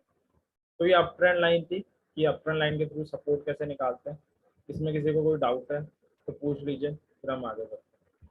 कोई भी डाउट इसमें डाउट है तो हैंड रेज कर लीजिए। अविनाश कुमार पूछ लीजिए क्या डाउट है आपको। सर जो दो लो को हम जोड़ते हैं तो तीसरा जो लो है सर ड्रॉ करने के बाद वो कंसेक्यूटिव थर्ड लो होना चाहिए, या सर वो स्किप करके चौथा या पांचवा भी हो सकता है? कंसेक्यूटिव होना चाहिए। Okay, thank you. Any other doubt? Clear है तो क्लियर लिख दीजिए। फिर सुदर्शन आप पूछ लीजिए क्या डाउट है। एक सेकंड। स्टॉप लॉस कैलकुलेशन बताइए ना एक बार। ये ट्रेंड लाइन से अगर लेके मैं करता हूँ तो स्टॉप लॉस कैसे कैलकुलेट करना है? ट्रेंड लाइन ही कैलकुलेट, आपका स्टॉप लॉस है आपके बाय करने के बाद, जैसे आपने कल को यहाँ पे हैमर बन जाता है सपोज और आप बाय कर लेते हो, और आपके बाय करने के बाद कोई कैंडल ट्रेंड लाइन के नीचे क्लोजिंग देती है, तो मान सकते हो आप गलत। या आपको सिस्टम में लगाना है तो फिर आप क्या करोगे, जैसे यहाँ पे कर्सर रख लो, ट्रेंड लाइन का लेवल आ रहा है 693 का, 693 में 1% माइनस करके नीचे लगा दो। Okay sir, thank you. Any other doubt? अभी ना आप पूछ लीजिए क्या डाउट है। सर मतलब ट्रेंड लाइन को जब देखेंगे तो फिर स्टोकेस्टिक को देखने की जरूरत नहीं है? नहीं, आप उसको भी देख सकते हो, आपकी कन्विक्शन बढ़ाएगा वो बिल्कुल। जैसे यहाँ पे अगर हम देखें, उसको तो देखना ही देखना है। जैसे गिरते हुए आया, मॉर्निंग स्टार बनाया, स्टोकास्टिक बाय कह रहा था, साथ में ट्रेंड लाइन का सपोर्ट भी था, 3 रीजन थे, अगेन हमारी कन्विक्शन आया रहा। और सर जैसे अभी ये करंट में यहाँ पे अगर कोई रिवर्सल पैटर्न बनता है तो ये तो यहाँ बीच में कहीं 52 के अराउंड है। हाँ, तो फिर आप ट्रेंड लाइन और कैंडल के भरोसे ट्रेड ले लो। यहाँ पे 3 चीजें आपके सपोर्ट में थी, आपने 3 चीजों के भरोसे ले लिया। यहाँ पे 2 चीजें, आप 2 के भरोसे ले लो। बस ये ट्रेड ज्यादा कंफर्म ट्रेड थी क्योंकि 3 चीजें थी, यहाँ 2 हैं तो आप 2 के भरोसे ट्रेड ले लो, बस इतना अंतर है। क्लियर है आपको? सुरभि मित्तल आप पूछ लीजिए क्या डाउट है। सर ट्रेंड लाइन से कन्विक्शन बढ़ाता है, एंड अगर ब्रेकआउट हुआ तो we have to reverse our जो जजमेंट था, राइट? हेलो, जैसे फॉर एग्जांपल मान लो यहाँ पे हैमर बन गया, ठीक है? अब आप ये एक्सपेक्ट करोगे कि हैमर बना है on the support of trend line तो राइज आना चाहिए। yes. आपकी एक्सपेक्टेशन है। अगर राइज आता है तो आपको प्रॉफिट हो जाएगा। अगर उसकी जगह पे ब्रेक डाउन हो जाता है, ब्रेक डाउन यानी सपोर्ट के नीचे क्लोजिंग आ जाती है, मान लो अगली कैंडल ऐसी बन जाती है, ठीक है, तो आपको पहली चीज पता लगी कि मेरी ट्रेड गलत हो गई। दूसरी चीज आपको पता लगी कि सपोर्ट ब्रेक हो गया तो मतलब ये रेजिस्टेंस बन जाएगा। तो आप अपनी जो बाइक की ट्रेड है उसमें लॉस बुक करके यहाँ से शॉर्ट की ट्रेड इनिशिएट कर सकते हैं। ओके। और ये ट्रेंड लाइन आपका स्टॉप लॉस हो जाएगी, टारगेट आप फिबोनाची से निकाल लोगे, क्योंकि आपको पता है सपोर्ट टूटेगा तो शेयर में फर्दर फॉल आएगा। तो जो लॉस आपको यहाँ पे हुआ है वो यहाँ पे कवर हो जाएगा और एक्स्ट्रा फायदा भी हो जाएगा। ठीक है, क्लियर आपको? Any other doubt? कोई भी डाउट है पूछ सकते हैं। ओके, कोई डाउट नजर नहीं आ रहा तो हम एक बार डाउन ट्रेंड लाइन डिस्कस कर लेते हैं। तो जिस तरह अप ट्रेंड लाइन होती है उसी तरह डाउन ट्रेंड लाइन भी होती है। जैसे HDFC बैंक से अगर आप देखें,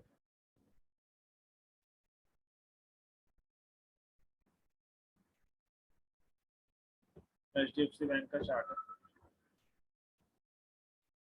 और इसी चार्ट में हम कहीं पे ड्रॉ करना चाहें तो अप ट्रेंड लाइन के लिए हम क्या कर रहे थे, 2 हाई को पिक कर रहे थे और ये चेक कर रहे थे कि तीसरा हाई उस पर बन रहा है कि नहीं। डाउन ट्रेंड के लिए हमें अप ट्रेंड के लिए हम 2 लो को पिक कर रहे थे और चेक कर रहे थे तीसरा लो उस पर बन रहा है कि नहीं। डाउन ट्रेंड के लिए हम 2 हाई को पिक करते हैं और चेक करते हैं कि उस पर तीसरा हाई बना है कि नहीं। तो एक हाई हमारा ये हो गया, एक ये हो गया। हमने क्या किया, इन दोनों को पिक किया और इन्हें एक लाइन से कनेक्ट कर। जो भी जीरो का यूज करेंगे, पहले हम लाइन ड्रॉ करने के लिए सेगमेंट यूज कर रहे थे, ट्रेंड लाइन के लिए हम रे यूज करते हैं। तो हमने क्या किया, इन दोनों हाई को लिया, इसको और इसको, और कनेक्ट कर दिया। तीसरा हाई खुद ब खुद इस पे बन गया, यानी हमारी कंफर्म हो गई। चौथी बार आया बेरिश काउंटर अटैक लाइन बनाया, हम सेल कर सकते थे क्योंकि हमें पता है रेजिस्टेंस। 5वीं बार आया ब्रेकआउट हुआ, आगे बढ़ गया तो हम बाय कर सकते। अब इस ट्रेंड लाइन की ये डिसएडवांटेज है कि हमें तो करंट सिनेरियो में ट्रेड करनी है। करंट सिनेरियो में तो ट्रेंड लाइन हमारे कोई काम ही नहीं आ रही। कोई बात नहीं, आप कोई अप ट्रेंड लाइन ड्रॉ करके देख लो। जैसे फॉर एग्जांपल अगर हम ट्राई करें तो कोई अप ट्रेंड लाइन भी ड्रॉ नहीं हो सकती, क्योंकि अगर हम रिसेंट से ड्रॉ करें तो 2 ही लो बन रहा है, तीसरा बन ही नहीं रहा। तो इस चार्ट में अभी के करंट सिनेरियो में कोई ट्रेंड लाइन पॉसिबल ही नहीं है। एक बार हम वीक से चेक कर सकते हैं कि आपका वीक में कोई आ रही है, रिफ्रेश करके चेक करें। तो जरूरी नहीं है आप कोई चार्ट खोलो तो उसमें ट्रेंड लाइन बनी जाए। तो ये नहीं है कि जबरदस्ती उसमें ट्रेंड लाइन ड्रॉ करके ही रहनी है। बन रही है तो अच्छी बात है, नहीं बन रही है कोई बात नहीं। आपको और भी स्ट्रेटजी पता है, आप उनके थ्रू ट्रेड ढूंढो, डबल बॉटम या कैंडल स्टोकास्टिक या मूविंग एवरेज। तो इतनी सारी चीजें हम इसलिए पढ़ लें कि जिस भी चार्ट में जो भी बेस्ट पॉसिबल वे में लग रहा है उसे हमें लगाना है। तो अगर वीक में कोई ड्रॉ करना चाहे तो ये 2 लोग हमने लिए किए। करंट सिनेरियो में तो कोई नहीं कर रही। अगर हम यहाँ से भी ड्रॉ करते हैं फॉर एग्जांपल यहाँ से और करंट लो को जोड़ते हैं, तो भी तीसरी बार जब आया शेयर का प्राइस गिर के सीधे नीचे ही चला गया। तो ट्रेंड लाइन अभी HDFC के डेली वीकली में तो नहीं बन रही है। हम इंट्राडे ट्रेड करते हैं, हम आवर में ही बना सकते हैं। जैसे अगर आवर में बनाना चाहें तो आवरली चार्ट, तो अगर करंट सिनेरियो में कुछ बनाना चाहें तो ये HDFC ने एक हाई बनाया था, एक ये हाई था। इस हाई को अगर हम इसके साथ जोड़े तो हमने एक ट्रेंड लाइन ड्रॉ कर दी। अब तीसरी बार HDFC आया, उसने हाई बनाया नहीं, सीधे ऊपर तोड़ के चला गया, मतलब गलत ट्रेंड लाइन, इसको यूज नहीं कर सकते। तो आवरली चार्ट में भी अभी कोई ट्रेंड लाइन बन रही है। तो जो ट्रेंड लाइन मैंने ड्रॉ करी है वो सही है नहीं, सही है या नहीं, इसको क्रॉस चेक करने का बड़ा सिंपल सा तरीका है। अगर तीसरा लो बन गया उस पर तो सही अप ट्रेंड लाइन है, तीसरा हाई बन गया तो सही डाउन ट्रेंड लाइन है, तीसरा नहीं बने तो मुझे अपने आप पता लग जाएगा कि यार मैंने कुछ गलती करी है, मतलब दोबारा से ट्रेंड लाइन ड्रॉ करने की जरूरत है। तो 2 टाइप की ट्रेंड लाइन होती है, एक अप ट्रेंड लाइन, एक down trend line. Up trend के लिए हम 2 लो को कनेक्ट करते हैं, अब तीसरा लो उस पर बनने का वेट करते हैं, बन गया कंफर्म हो गई, उसका यूटिलाइजेशन कर सकते हैं। डाउन ट्रेंड के लिए हम 2 हाई पिक करते हैं, तीसरा हाई उस पर बनने का वेट करते हैं, अगर बन गया तो कंफर्म हो गई और फिर हम उसका यूटिलाइजेशन कर सकते हैं। तो ये था। इसमें कोई डाउट है तो पूछ लीजिए, फिर हम आगे बढ़ते हैं। Any doubt? कोई भी डाउट ट्रेंड लाइन में क्लियर है तो क्लियर लिख दीजिए, फिर हम आगे बढ़े। कोई भी डाउट है तो आप पूछ सकते हैं, डाउट नहीं पूछेंगे तो आप अपना ही लॉस कर रहे हैं।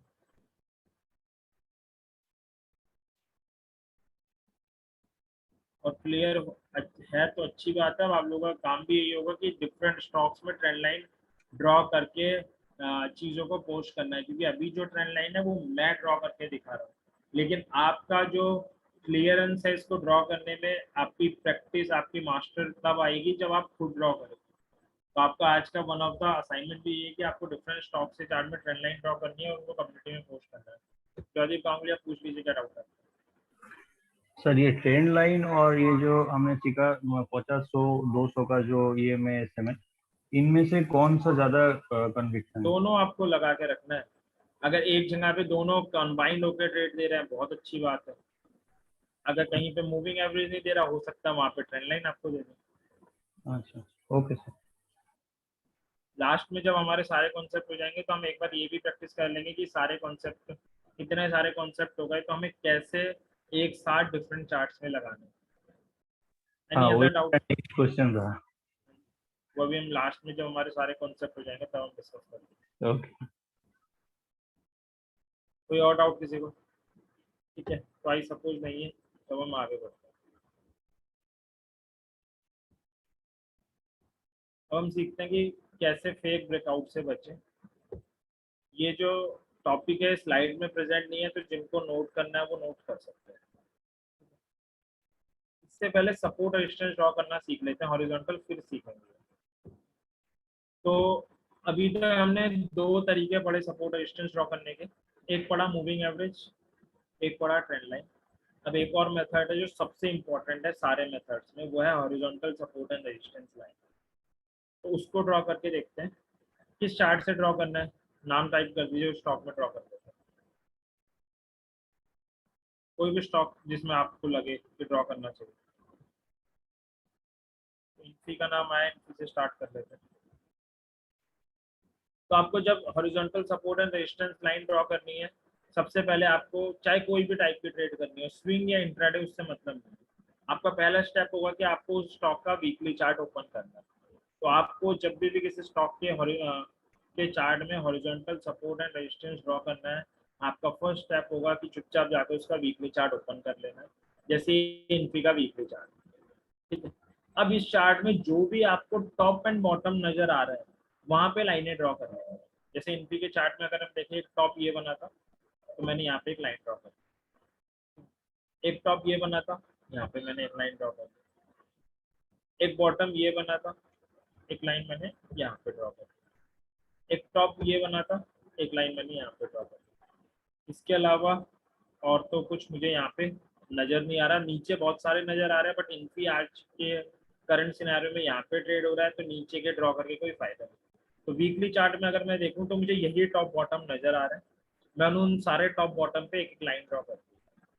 अब अगला स्टेप है मुझे डेली चार्ट में स्विच कर जाना। अब डेली चार्ट में स्विच करके मुझे चेक करना है कि क्या कोई टॉप एंड बॉटम मुझसे मिस तो नहीं हुआ। मिस हुआ है, एक ये मिस हुआ, एक ये हुआ, इसके अलावा एक ये। तो डेली चार्ट में भी अब हमने सारे कवर कर लिए। तो वीकली चार्ट से सबसे पहले टॉप एंड बॉटम पे लाइनें ड्रॉ करनी है, फिर डे में आना है और डे में भी लाइनें ड्रॉ करनी है टॉप एंड बॉटम। तो ये हमारा ड्रॉ हो गया। अब अगर हम इस चार्ट की एनालिसिस करना चाहें तो ये हमारे अब सपोर्ट रेजिस्टेंस आ रहे हैं। अब अगर करंट देखें तो इन्फी के शेयर में फॉल आया, करेक्ट अपने सपोर्ट पे बुलिश एंगल्स बना के बैठा हुआ। अब क्या हो सकता है, मैक्सिमम चांस है शेयर के प्राइस में राइज आना चाहिए। राइज आना चाहिए तो टारगेट क्या होगा, नॉर्मली हम फिबोनाची से निकालते हैं, जरूरत नहीं है, ये हमारा फर्स्ट टारगेट होगा 1661 होगा। अगर इसको तोड़ देता है यानी इसके नीचे क्लोजिंग दे देता है तो इन्फी कहाँ तक गिर सकता है, 1474 तक, क्योंकि ये इसका नेक्स्ट सपोर्ट। तो हमने क्या करा, सिंपल से टॉप एंड बॉटम से हमने लाइनें ड्रॉ करी और उन टॉप एंड बॉटम से जो लाइनें आई हैं उसके बेसिस पे हम सपोर्ट रेजिस्टेंस निकाल सकते हैं। जैसे अगर हम पास्ट में भी देखें तो ये इसका रेसिस्टेंस था, यहाँ पे इसने थोड़ा सपोर्ट बन गया। आप देखो जब जब सपोर्ट पे आया तब तब बाउंस बैक करा, जब जब सपोर्ट पे आया। अब ये सपोर्ट यहाँ पे इसने अपने बेकार रिजल्ट के कारण तोड़ दिया, तो मतलब अगले सपोर्ट तक आना चाहिए जो ये आ रहा था, वहीं पे आके कल बुलिश एंगल्फिंग बनाया है। अब अगर स्ट्रॉन्गनेस आती है तो यहाँ तक जाना चाहिए, ऑब्वियस है। इसको तोड़ दे तो यहाँ तक जाना चाहिए। अब अगर हमें इसके बेसिस पे इंट्राडे ट्रेड करनी है तो क्या करना है, आवरली चार्ट मैंने ओपन किया। अब मैंने आवरली चार्ट ओपन किया तो ये जो लाइनें मैंने डेली और वीकली से ड्रॉ करी थी वो तो अपनी जगह पे है ही, वो तो गायब नहीं होगी, तो वो आवरली चार्ट में भी हमें दिख रही है। तो अब हम देख सकते हैं इन्फी आया अपने सपोर्ट पे, बुलिश हरामी क्रॉस बनाया, बाय कर सकते थे। सपोर्ट हमने बड़े टाइम फ्रेम से ड्रॉ करा, एंट्री हम छोटे टाइम फ्रेम में ढूंढ रहे हैं। फिर आया सपोर्ट पे, पियर्सिंग पैटर्न बनाया, फिर बाय कर सकते थे। यहाँ पे हैमर बनाया, फिर बाय कर सकते थे। अभी कल को गिर के यहाँ पे आए तो रिवर्सल पैटर्न बनाए तो हम बाय कर सकते हैं। तो हमने क्या किया, बड़े टाइम फ्रेम से सपोर्ट एंड रेजिस्टेंस ड्रॉ किए और एंट्री हम छोटे टाइम फ्रेम में ढूंढे।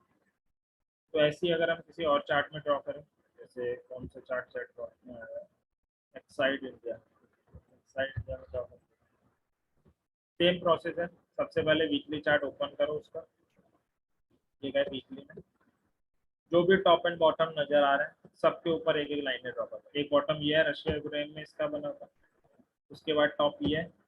अच्छा, एक्साइड को भी आने वाले दिनों में वॉच आउट किया जा सकता है, शायद डबल बॉटम बना।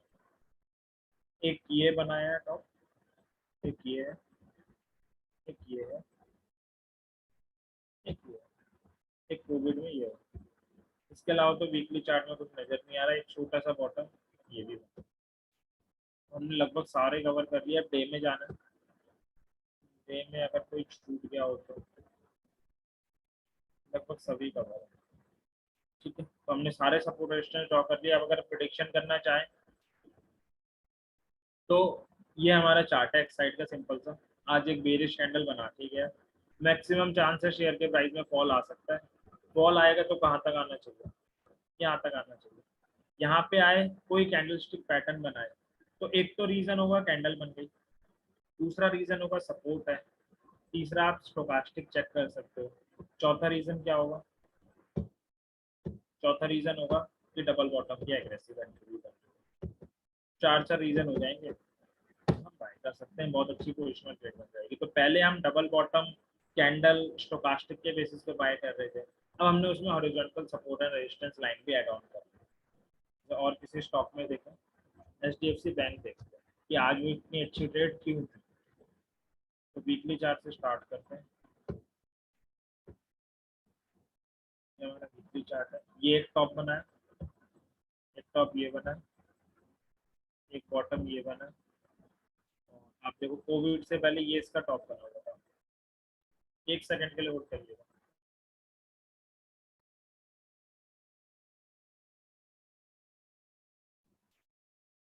तो ये हमारा बॉटम बना था।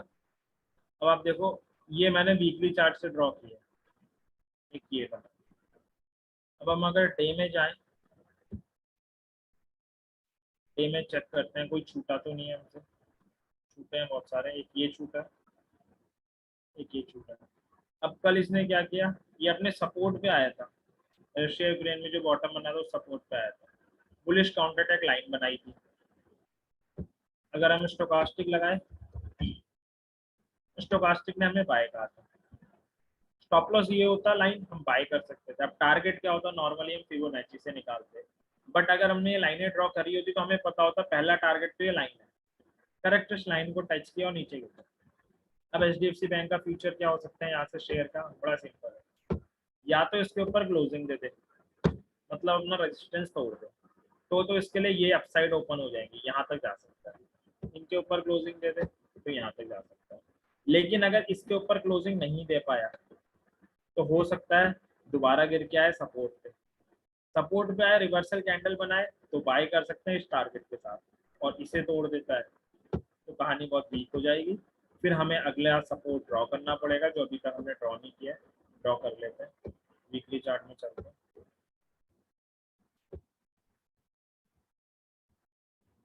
तो वीकली चार्ट में अगर हम देखें तो ये नज़र आ रहा है, ये इसका 2019 का टॉप, तो ये आ रहा है 1246 पे। तो अगर यहाँ से गिरता है तो कम से कम 100 रुपये का फॉल हो रहा है, और अगला जो रिवर्सल हम एक्सपेक्ट करेंगे वो यहाँ पे करेंगे। तो सबसे इम्पोर्टेंट टूल है और लगाने का बड़ा सिंपल सा तरीका है, जितने भी टॉप एंड बॉटम बने हैं उनको कवर कर लो और उन पे फिर कैंडलस्टिक पैटर्न्स और बाकी जितनी हमने थ्योरी पढ़ी है उन्हें वॉच आउट कर दो। और एक दो चार्ट देखते हैं और क्लियरिटी आएगी। और कोई स्टॉक टाइप कर दीजिए जिसमें लगाना हो, कोई भी स्टॉक। पहले निफ्टी में करते हैं, स्टॉक्स बहुत होता है तो निफ्टी के चार्ट में कर लेते हैं। ये निफ्टी का चार्ट है, पहले तो बड़े कर लेते हैं।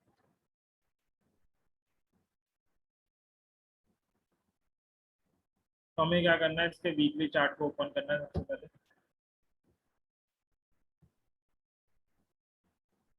जितने भी टॉप एंड बॉटम बने हैं सबको कवर करना है। एक ये बना है, एक ये बना है, एक ये बना है, 3 टॉप तो ये होगा, कर देता हूँ।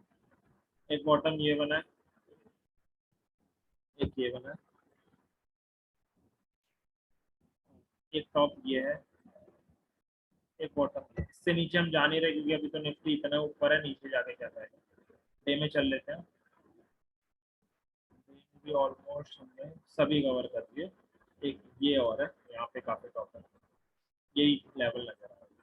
अब निफ्टी ने क्या किया, निफ्टी ने बड़ा सिंपल सा किया, परसों एक कैंडल बनाई जिसने इसने अपने सपोर्ट के नीचे क्लोजिंग दे दी रेड कैंडल के साथ। सपोर्ट टूट गया तो रेजिस्टेंस बन जाना चाहिए, बिल्कुल बन जाना चाहिए। 2 दिन से अब निफ्टी करके आ रही है, अपने रेजिस्टेंस तक जाती है और दोबारा इसमें सेलिंग आ जाती है। तो बार बार 2 दिन से पॉजिटिव होने का ट्राई कर रही है, मगर जब जब अपने रेजिस्टेंस पे आती है सेलिंग आ जाती है। अब क्या होगा इंडेक्स में, सिंपल सा रूल है, अगर इसको क्रॉस करती है क्लोजिंग बेसिस में तो इंडेक्स में स्ट्रेंथ आ गई, इंडेक्स आगे जाएगी। अगर ऐसे ही क्रॉस नहीं कर पाई तो फिर अगला लेवल ये आ रहा है 15,950 का, यहाँ पे आ सकती है गिरती, यहाँ पे रिवर्सल बनाए ये स्टॉप लॉस टारगेट के साथ बाय कर सकते हैं, और इसे भी तोड़ दे तो फिर अगला लेवल हमारा ये आ रहा है, इसे भी तोड़ दे तो अगला लेवल ये आ रहा है। तो यही पॉसिबल सिनेरियो है जो इस वक्त इंडेक्स में हो सकता है, इसके अलावा और कुछ हो ही नहीं सकता। कुछ लाइनें हमने मिस कर दी, एक लाइन यहाँ भी ड्रॉ होगी। अगर इसके ऊपर क्लोजिंग देता है 16,418 के ऊपर, ये जो लाइन आ रही है, तो अगला लेवल जो निफ्टी में आ सकता है वो है 16,817, यानी लगभग 400 पॉइंट्स की अपसाइड है। लेकिन अगर 2 दिन से तो ट्राई कर रहा है बट ऊपर क्लोजिंग दे नहीं पा रहा, तो अगर ऐसे ही अनसक्सेसफुल अटेम्प्ट होते रहते हैं तो यहाँ तक गिर सकती है। यहाँ पे गिरे, रिवर्सल कैंडल बनाए, बाय कर सकते हैं। अगर इसको भी तोड़ दे तो यहाँ तक आ जाएगी, इसको भी तोड़ दे यहाँ तक आ जाएंगे। तो ये था, इसमें किसी को कोई भी डाउट है तो पूछ लीजिए।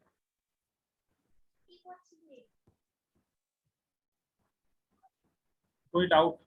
सबसे इम्पोर्टेंट टॉपिक है, अगर कोई भी डाउट है इसमें पूछ लीजिए, क्योंकि आगे जब हम असेंबल करना सीखेंगे चार्ट को तो ये फर्स्ट स्टेप है जो हमें चार्ट में ड्रॉ करना है। अब तक जितने हमने टॉपिक पढ़े हैं ये हमारा लास्ट टॉपिक था, बट ये सबसे इम्पोर्टेंट टॉपिक है। एसके अब्दुल्ला पूछ लीजिए क्या डाउट है, तो अगर कोई भी डाउट हो तो पूछ लीजिए, 2 बार पूछ लीजिए, मैं पूछ लीजिए। सर मेरा सवाल है कि डेली और वीकली एंड डेली में ये रेजिस्टेंस ड्रॉ करने के बाद क्या हम इसको आवरली एंड 30 मिनट चेक कर सकते हैं? सर मैंने यही प्रोसेस तो आपको बताई थी, अगर इंट्राडे करना हो तो बस आवर में चले जाना है। अब आवर में जैसे इस पे रिवर्सल बने आप ट्रेड ले सकते हैं। अच्छा समझ में, आवरली ड्रॉ करने के लिए कोई जरूरत नहीं, वीक एंड डे में ड्रॉ कर ले काफी है? हाँ काफी है, आवर में भी लोग ड्रॉ करते हैं, आप चाहो तो ड्रॉ कर सकते हो, बट जो कन्विक्शन होगी वो डेली वीकली की ज्यादा है। लोग ड्रॉ करते हैं आवर में, आप चाहो आप भी कर सकते हो। जैसे आवर में आप चाहो तो आप देखो आवर में आपको और भी टॉप एंड बॉटम नजर आ रहे हैं, ये आ रहा है इस पे ड्रॉ कर लो, एक बॉटम ये नजर आ रहा है इस पे ड्रॉ कर लो। मैं जो कन्विक्शन डेली वीकली वाले लेवल्स की ज्यादा है। Okay sir, clear. Avinash Kumar आप पूछ लीजिए क्या डाउट है आपको।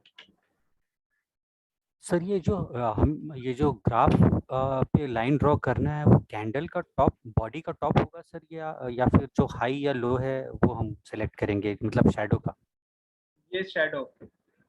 अच्छा अच्छा, शैडो को देखना है ना sir, high and low of shadow? हाँ जी। अच्छा अच्छा।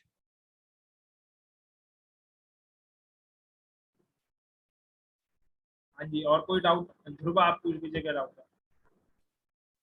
सर 2-3 डाउट है। एक तो पहले तो सपोर्टर जो रेजिस्टेंस होता है सर, उसमें बुक में 2-4 पढ़ा है, उसमें बोलता है सपोर्ट एक जोन है और रेजिस्टेंस जोन है। जो आप पहले शुरू में मास्टर क्लास में 1% का नीचे स्टॉप लॉस लगाते थे ना सर, तो वही जो हम लोग अभी आज का क्लास में पढ़ा वो ट्रेंड लाइन और हॉरिजॉन्टल लाइन, इसमें तो एक लाइन ही बन जा रहा है ना सर? बिल्कुल ठीक है। तो इसमें कोई प्रॉब्लम नहीं, इशू आएगा क्या? जोन 1% का कुछ बात नहीं है ना? वो 1% आप आगे हम इसको फेक ब्रेकआउट को बचना सीखेंगे तब यूज करेंगे। ओके, दूसरा पूछना ये था सब जब हमने ड्रॉ कर लिया वीकली और डेली में, उसके बाद जब हम इंट्राडे कोई भी चार्ट को फॉलो कर रहे हैं तब क्या मतलब आवरली बेसिस में कुछ ड्रॉ नहीं करना है? आप चाहो तो सर ड्रॉ कर सकते हो, मगर उसकी कन्विक्शन कम है। अच्छा, उसमें डेली वीकली बेसिस जो बना हुआ है उसमें ही देखना है कैंडल के साथ? बिल्कुल ठीक है सर, और ठीक है सर, दैट्स ऑल। हाँ जी, और किसी को डाउट? अविनाश कुमार आप पूछ लीजिए, आपका हैंड रेज है।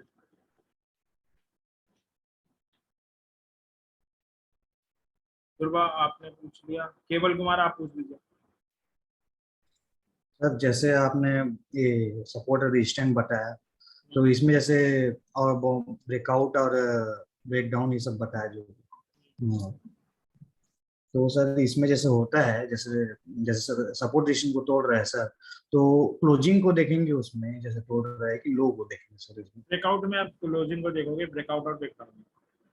अच्छा ठीक ठीक। और इसमें सर जो अभी बताया आप हॉरिजॉन्टल, इसमें सबने ब्रेकआउट ब्रेकडाउन में सर क्लोजिंग को ही देखते हैं, चाहे वो मूविंग एवरेज का हो चाहे वो ट्रेंड लाइन का हो चाहे हाँ। वो हॉरिजॉन्टल का हो। अच्छा सर, ठीक है, ओके सर, ब्रेकआउट चेक करने का सिर्फ एक ही तरीका है कि क्लोजिंग ऊपर या नीचे होनी चाहिए। बस सर, हाँ ठीक। मतलब आप पूछ लीजिए क्या डाउट है आपको। सर कुछ कुछ जगह पर जो ये मतलब जो लाइंस है वो बहुत नैरो मतलब बहुत क्लोज आ जा रहा है, तो वहां पर कैसे ट्रेड करना है? जैसे इस यहाँ पर ही जो नीचे वाला जो लाइन है वो सर बहुत इसमें क्लोज। जैसे अगर आपने ध्रुवा सर की बात सुनी होगी तो जोन की बात कर रहे थे। हाँ, हम ये कह सकते हैं यहाँ पे एक जोन बन गया है, हाँ तो हम ये अवॉइड कर सकते हैं जोन में ट्रेड करना, या तो एक कैंडल ऐसी बने जो पूरे जोन के नीचे क्लोजिंग दे दे तो शॉर्ट करेंगे, या ऊपर क्लोजिंग दे दे तो बाय करेंगे। अच्छा अच्छा, यहाँ पे एक पूरा जोन क्रिएट हो गया।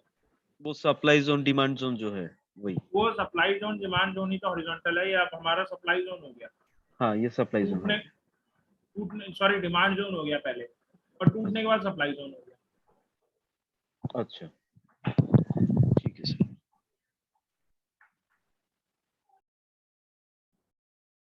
और किसी को कोई डाउट?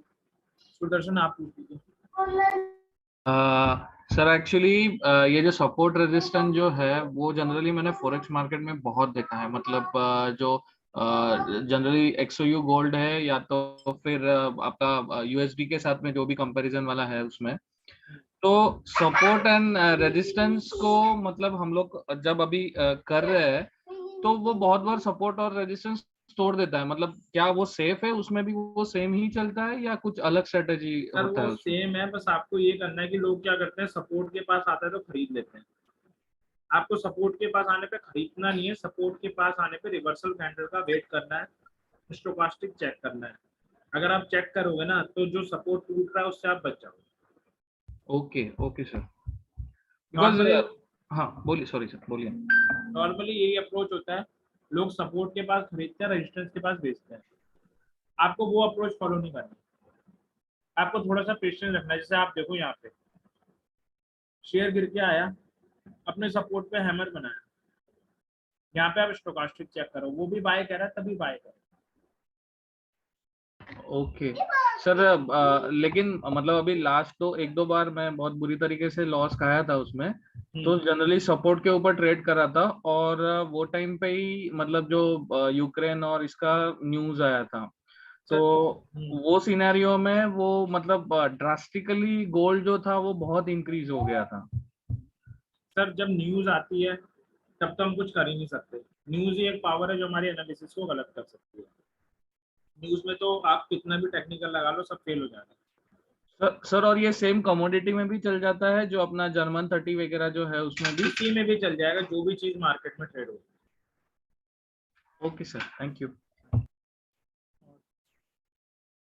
अविनाश कुमार आप पूछ लीजिए डाउट।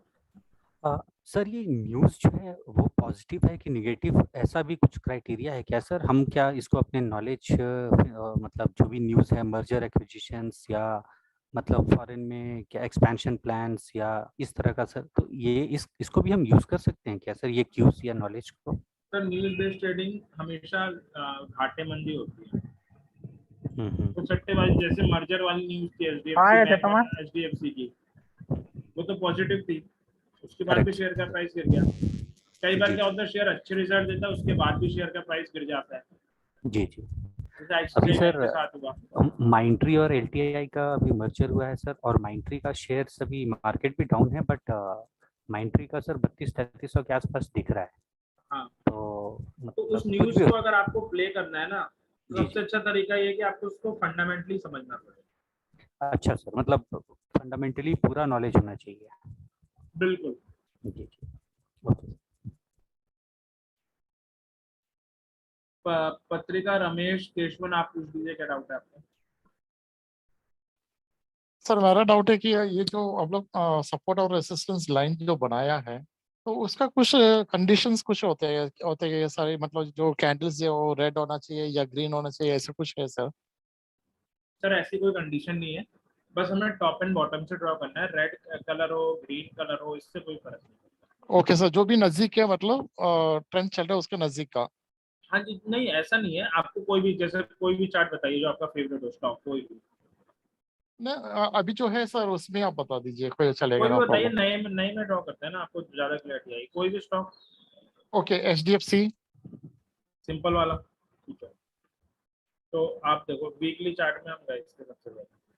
ओके अच्छा, वीकली चार्ट में जाने से पहले HDFC का ही चार्ट ओपन है ये। ओके ये मुझे वीकली आवरली चार्ट में एक अच्छा डबल बॉटम दिखा है, ओके क्योंकि आज वीक था मार्केट स्टार्टिंग में, फिर भी इसका शेयर चल रहा था। ये ओके बढ़िया, ये ट्रेड मिल सकती थी अगर किसी ने वॉच किया होता। ओके ओके अब वीकली चार्ट में अगर हम चलें तो वही है, मार्केट में बहुत सारी ट्रेडें हैं, वो इस बात पे डिपेंड कर रहा है कि कौन कितनी पकड़ पा रहा है। ये तो आपको इस चार्ट में क्या करना है, टॉप एंड बॉटम लेने हैं ओके और उनमें ड्रॉ करना स्टार्ट करना है। Okay sir. ओके, मतलब स्टार्टिंग वीकली में जाना है ना सर? हाँ, स्टार्टिंग वीकली में जाना है। अब आप ओके देखो सर। कौन कौन से आपको टॉप नजर आ रहा है। एक ये, हाँ एक ये, हाँ, एक ये, लेफ्ट में आओ नहीं। ओके एक ये, ओके सर। ओके और आपको ये भी नजर आ रहा होगा। ओके ठीक है, अब आप देखो इंटरेस्टिंग, ये टॉप है 2018 का। ओके हाँ हाँ रशिया हाँ हाँ। यूक्रेन का फॉल यहीं पे आके खत्म हुआ है 2022। ओके, एग्जैक्टली शैडो में ही पकड़ना है ना सर? हाँ हाँ, 4 साल ओके पहले सर। का टॉप हमें अभी काम आया है। हम्म, ठीक है, और ये हो गए। इसके अलावा एक टॉप ये भी है, और तो ओके कुछ सर। नजर नहीं आ रहा आपको। ये आ रहे होंगे, बट इनका यूटिलाइजेशन क्या करना है जब चार्ट ऊपर है। हम्म, फिर हमें डैमेज आना है। ओके अब क्या नजर आ रहा है, बच्चा है ओके सर, ऑलमोस्ट तो अभी सब समझा मैंने एग्जैक्टली। ठीक है, होपफुली क्लियर हो गया। तो okay sir, thank you very much sir. Avinash Kumar आप पूछ लीजिए। अविनाश कुमार आपका हैंड रेज है, पूछ लीजिए क्या डाउट है आपको। नो सर, वो लो करना भूल गया था। ठीक है जी, निखिल जग्गी आप पूछ लीजिए। सर एक बार थोड़ा दोबारा बता दीजिए, जब भी ब्रेकआउट होता है तो अगर वो ग्रीन है या रेड है उसका क्या इम्पैक्ट होता है? अगर जैसे कैंडल जा रही है ब्रेकआउट करके, अगर वो ग्रीन बन रही है या रेड बन सर रही है, कलर उसका का कोई कोई इम्पैक्ट है? इम्पैक्ट नहीं होता, ब्रेकआउट के टाइम अच्छा पे ऊपर क्लोजिंग आनी चाहिए। हम 99% ऑफ टाइम वो कैंडल ग्रीन ही होगी। अच्छा, और हमेशा नेक्स्ट कैंडल बनने के बाद ही हमें डिसाइड करना है ना किधर जाएगी? ब्रेकआउट के बाद वो भी अभी हम नेक्स्ट कैंडल ब्रेकआउट देखनी? फेक कैसे हुआ पहचाने, ये भी हम सीखेंगे। ठीक, ओके ध्रुवा आप पूछ लीजिए। सर ये ट्रेंड लाइन और हॉरिजॉन्टल लाइन में ये शैडो का कुछ रोल है कि नहीं, क्लोजिंग से ही ड्रॉ करना है? सर दोनों में सिर्फ शैडो का ही रोल है, क्लोजिंग का तो रोल ही नहीं है। क्लोजिंग तो तब प्ले में आ रही है जब हमें चेक करना है कि हमारा स्टॉप लॉस गया कि नहीं, वो ट्रेंड लाइन टूटी कि नहीं। ड्रॉ तो हमें शैडो से ही करना है। ओके ओके, तो शैडो लेके ड्रॉ करना है ना सर जी सब? बिल्कुल जी सर, थैंक यू। क्लियर है यहाँ तक? और किसी को कोई डाउट है? किसी का हैंड रेज नहीं है तो मैं मान लेता हूँ क्लियर है, सबको डाउट नहीं है। एक चीज मैं पहले ही बता दूं, ये जो हमने कॉन्सेप्ट पढ़ा है सबसे इंपॉर्टेंट है। आज का आपका काम यही है, डिफरेंट स्टॉक में ट्रेंड लाइन ड्रॉ करनी है, डिफरेंट स्टॉक में हॉरिजॉन्टल रेजिस्टेंस सपोर्ट ड्रॉ करने हैं, और उन्हें कम्युनिटी में पोस्ट करना है। अगर आप नहीं करोगे आप अपने साथ ही गलत करना। अब हम चलते हैं पेज इंडस्ट्री में।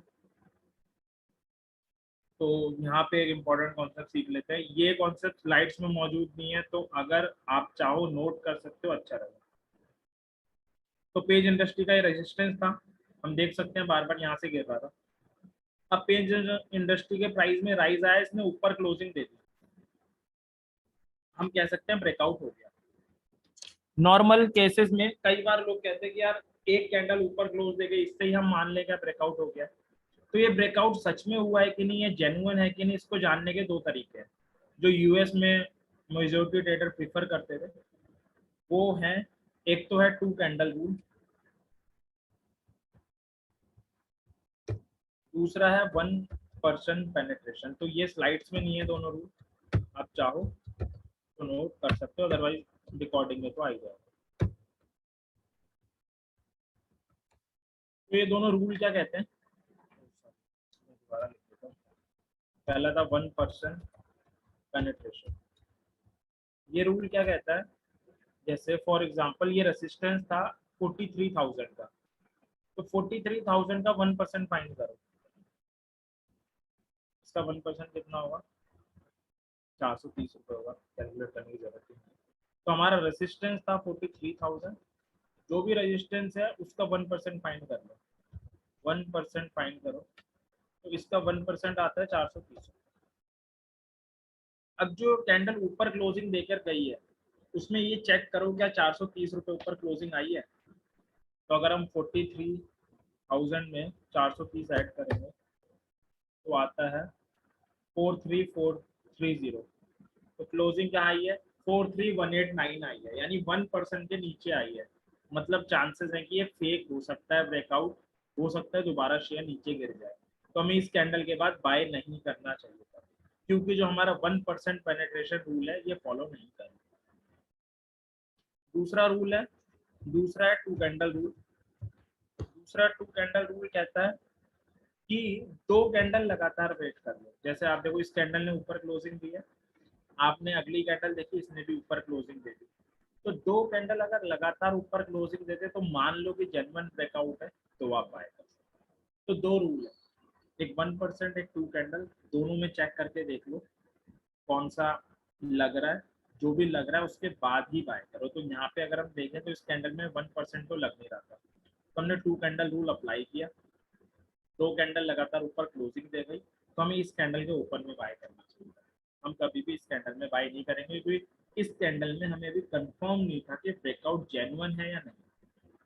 तो I am repeating again, fake breakout हुआ है कि नहीं, इससे बचने के 2 तरीके हैं, 1% पेनिट्रेशन, 2 कैंडल रूल, दोनों में से आप चेक कर सकते हो। दोनों में अगर एक भी अप्लाई हो रहा हो तो आपको पता लग जाएगा जेन्युइनिटी है कि नहीं उस ब्रेकआउट में, और आप फिर जंप कर। सिमिलरली ब्रेकडाउन में हमें क्या करना है, यहाँ हम 1% ऐड कर रहे थे, वहां हमें 1% माइनस करना है, या 2 कैंडल रूल फॉलो करना है। तो ये था, इससे हम पता कर सकते हैं कि जो ब्रेकआउट है वो जेन्युइन है कि नहीं, और बच सकते हैं। तो ये था आज के लिए। अब कोई भी डाउट है पूछ लीजिए। आज जो भी पढ़ा सब कुछ प्रैक्टिकल बेस्ड है, सारा बहुत इंपॉर्टेंट है। अब आपका काम यही कि इसे रिवाइज करना, फिर हम कल सीखेंगे कि कैसे इन कॉन्सेप्ट को सीक्वेंस वाइज हम लगा के चार्ट रीड करेंगे और ऑप्शन स्टार्ट करेंगे। केवल कुमार पूछ लीजिए क्या डाउट है। सर जैसे आपने बताया यहाँ पर 2 कैंडल रूल में ब्रेकआउट हो रहा है ना, तो 2 कैंडल रूल में ब्रेकआउट हो गया सर, यहाँ पर कोई बियरिश कैंडल पैटर्न बता दिया, तो कैसे इसको कैसे कंसीडर करेंगे सर आगे? बियरिश कैंडल पैटर्न बना दिया मतलब इन दोनों के बाद बना दिया? हाँ सर।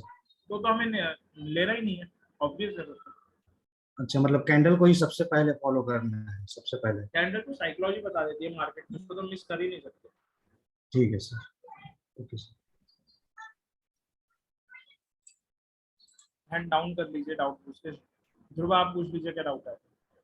सर ये 1% प्लस माइनस जो ब्रेकआउट पॉइंट है उसके 1% निकलना है, जो रेसिस्टेंस और सपोर्ट है। अच्छा, उसका 1% निकल के प्लस ऐड करना है या ब्रेकडाउन के समय माइनस करना है? बिल्कुल, रेसिस्टेंस में ऐड करना है, सपोर्ट में माइनस करना है। ठीक है sir, thank you. Jaydeep Ganguly आप पूछ लीजिए। Sir horizontal line drawing step by step एक बार दिखा दीजिए। आपको सिर्फ स्टॉक के चार्ट में जाना है, वीकली चार्ट में, उसके हाई और लो के ऊपर लाइनें ड्रॉ करनी है, फिर डेली चार्ट में आना है और ये चेक करना है कि कोई हाई लो मिस तो नहीं हो गया। हाई लो मतलब टॉप एंड बॉटम, और फिर उनको ड्रॉ करना।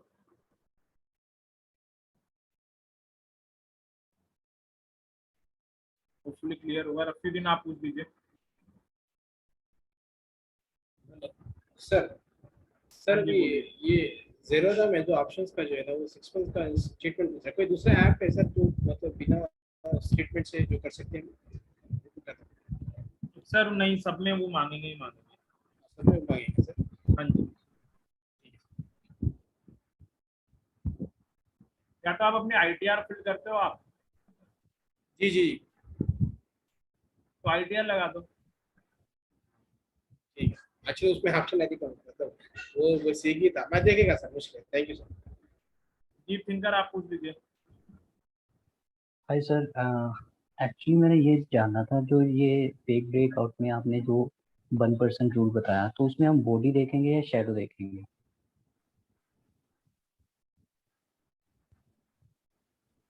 आप क्लोजिंग देखोगे, क्लोजिंग तो बॉडी की होती है। जैसे आप देखो इस कैंडल में मैंने कर्सर रखा, सी देखो कितना आ रहा है, 43,189 आ रहा है। तो वो हमारी क्लोजिंग हुई ना, तो क्लोजिंग को देखो। ओके, और कोई doubt? No thank you sir. Avinash Kumar आप पूछ लीजिए। सर ये पूछना है कि ये सारे कंसेप्ट जो हम सीख रहे हैं सर, अगर वो हम ओनली स्विंग ट्रेडिंग में लगाएं तो सर क्या हम इक्वली प्रॉफिटेबल हो सकते हैं, या हमें सर ये इंट्राडे करना ही पड़ेगा? दोबारा पूछिए सर। आपने कहा कि हम अगर ये सारे कॉन्सेप्ट स्विंग ट्रेडिंग में लगाएं, फिर क्या बोला? हाँ सर, ओनली मतलब केवल स्विंग ट्रेडिंग में लगाएं और इंट्राडे में नहीं लगाएं, तो ये सर इक्वली मतलब हमारे लिए बेनिफिशियल है सर, या इंट्राडे करना चाहिए? नहीं, बिल्कुल नहीं। अगर आप, मैं आपको बता रहा हूँ, अगर आप सिर्फ स्विंग ट्रेडिंग करोगे तो बल्कि आप ज्यादा कमा लोगे, क्योंकि इंट्राडे और स्विंग में इंट्राडे तो हमेशा रिस्की है। हाँ सर, लेकिन सर वही एक वही क्वेश्चन है सर कि अगर वो जो पीक पेनल्टी वाला जो ऑप्शन है सर, जो एक शेयर्स को जैसे मैंने लिया उसमें प्रॉफिट बुक करके अगर दोबारा फिर उसको लेने गए तो हमें हमारे पास हमेशा पैसे नहीं होते। मतलब तो आप अगर एमआईएस सर सेलेक्ट करके ट्रेड करो ना। आप सीएनसी में ट्रेडिंग भी कर रहे कौन सा ऑप्शन सर? हो, एमआईएस में ट्रेड करो ना। आप सीएनसी सेलेक्ट क्यों कर रहे हो अगर आपको सेम डे बेचना है तो? लेकिन सर उसमें क्योंकि अभी मैं नया हूँ तो सर रिस्क अगर सर सीएनसी में ऑप्शन ये है कि अगर लॉस में जा रहे हैं तो हम होल्ड कर सकते हैं, बट तो सर वो तो आप एमआईएस को भी सीएनसी में बाद में कन्वर्ट कर सकते हो पैसे हो तो। सर एमआईएस को हम सीएनसी में कन्वर्ट कर सकते हैं? पैसे हैं तो बिल्कुल कर सकते हो। आपके पैसे, आपकी मर्जी, कौन रोक सकता है? ठीक, वो आप सब कर सकते हो। Okay sir, thank you. Suraj आप पूछ लीजिए। हेलो सर, एक बार 1% रूल बता दीजिए। 1% अगर आपका रेसिस्टेंस 100 रुपए का है तो 100 रुपए का 1% होता है 1 रुपए। 100 में 1 रुपए ऐड कर दो, 101 आ जाएगा। 101 के ऊपर क्लोजिंग आनी चाहिए। Okay sir, thank you. Amit आप पूछ दीजिए, क्या डाउट है? सर गुड इवनिंग सर, एक बार मूविंग एवरेज थोड़ा बता देंगे सर प्लीज? सर आप मूविंग एवरेज पहले एक बार वीडियो रिकॉर्डिंग देख लो, कोई डाउट आएगा डिस्कस करेंगे। ये बहुत बड़ा topic. Okay, thank you. Sudarshan आप पूछ लीजिए।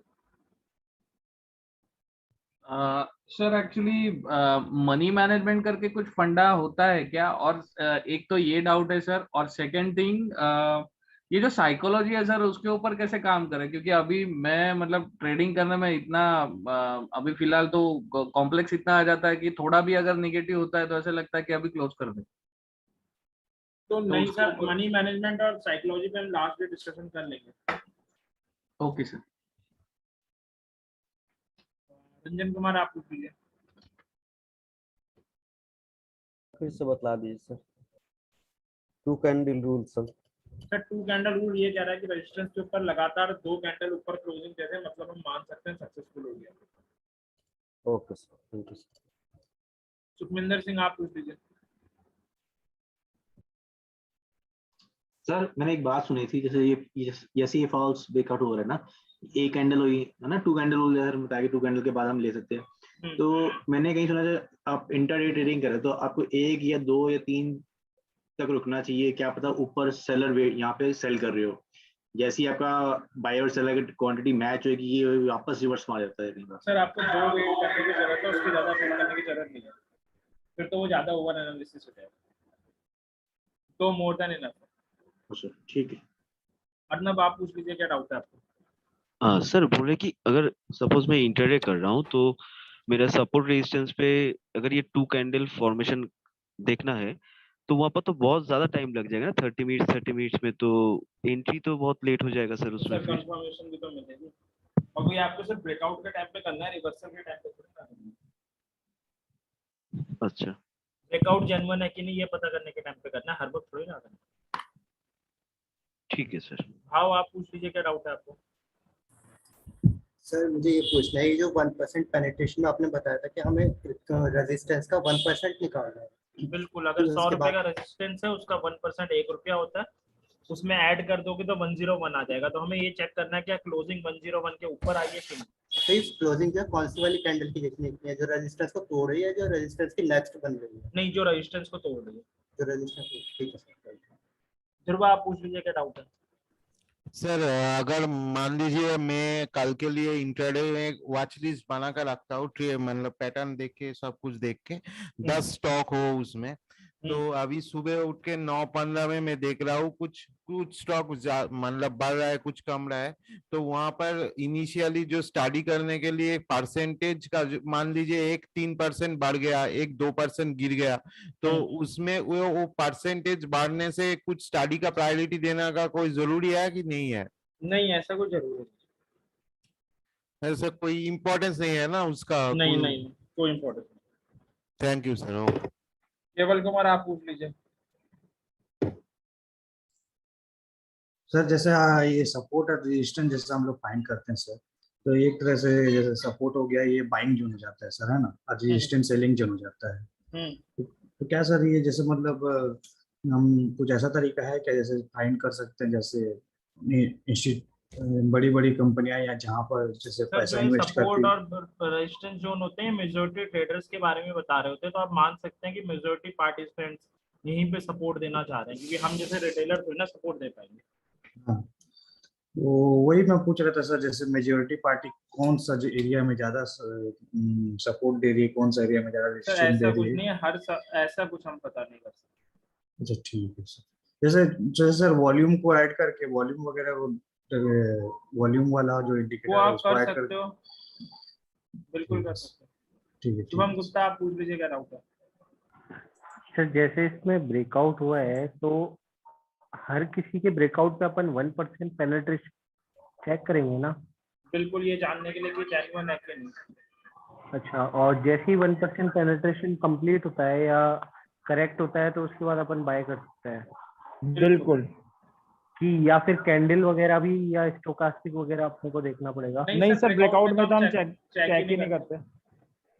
अच्छा, तो सर जैसे इसमें आप देख रहे हो, इसमें ब्रेकआउट हो रहा है, उसके बाद जो पैटर्न बना है वो बियरिश हरा। 1 सेकंड मैं स्क्रीन शेयर कर देता हूँ। हाँ जी, इसमें जो पैटर्न बना है वो मगर तेरे शरामी बना है, मगर जो रेसिस्टेंस था उसके ऊपर ही बना है ना, तो ये फेक हो गया। ओके। हाँ जी, मोहित आप पूछ लीजिए क्या डाउट है। You had suggested one book for the fundamental analysis, yeah, how to read the balance sheet. There were a lot of books which were similar. Can you please show मैं the नाम आपका group में डाल दूंगा, उसका नाम ढूंढ ली। Sure, thanks. ठीक है, तो अब आप लोगों का काम यही है, आज हमने बहुत इंपॉर्टेंट कॉन्सेप्ट पढ़े हैं। आपको ट्रेंड लाइन ड्रॉ करनी है डिफरेंट स्टॉक्स में, आपको हॉरिजॉन्टल लाइंस ड्रॉ करनी है और उनको कम्युनिटी में डालना है। आप जितनी ज़्यादा प्रैक्टिस करोगे उतनी ज़्यादा आपको इसमें फैमिलियरिटी आएगी। तो आज का काम यही है, आप ये करिए, फिर हम इन सारे कॉन्सेप्ट को एक साथ कंबाइन करके कैसे एनालिसिस करते हैं वो देखेंगे, और फिर कल से ऑप्शन स्टार्ट करेंगे। ठीक है, और ट्रेड करिए, कोई भी डाउट है वो आप डाल सकते हैं कम्युनिटी में। हाँ जी, यस सर। यस सर, एक बार बस मुझे ना एक चीज आज पूछनी थी कि मेरे पास ना काफी लोगों के ना मैसेजेस वैसे आए हुए थे, मतलब थोड़े बहुत लोगों के जो ना एडवांस्ड आगे टेक्निकल में भी इंटरेस्टेड थे, मतलब तो हमने थोड़ा बहुत जैसे सोचा भी था कि कुछ एडवांस टेक्निकल का थोड़े दिनों में बूट कैंप के बारे में। तो अगर आप में से भी कोई इंटरेस्टेड होंगे, थोड़े से ज़्यादा स्टूडेंट्स इंटरेस्टेड होंगे, तो हम थोड़ा सा उसके बारे में और भी सोच सकते हैं। तो अगर आप इंटरेस्टेड हो ना, तो एक बार चैट में लिख दीजिए, थोड़ा एडवांस टेक्निकल होगा उसमें। सूरज जी ने लिखा है, सुदर्शन जी बहुत ओके। तो हैं अभी थोड़े लोग इंटरेस्टेड, अगर थोड़े बहुत और होंगे तो हमें एक आइडिया सा लग जाएगा कि इंटरेस्टेड होगा, तो फिर वी माइट कंडक्ट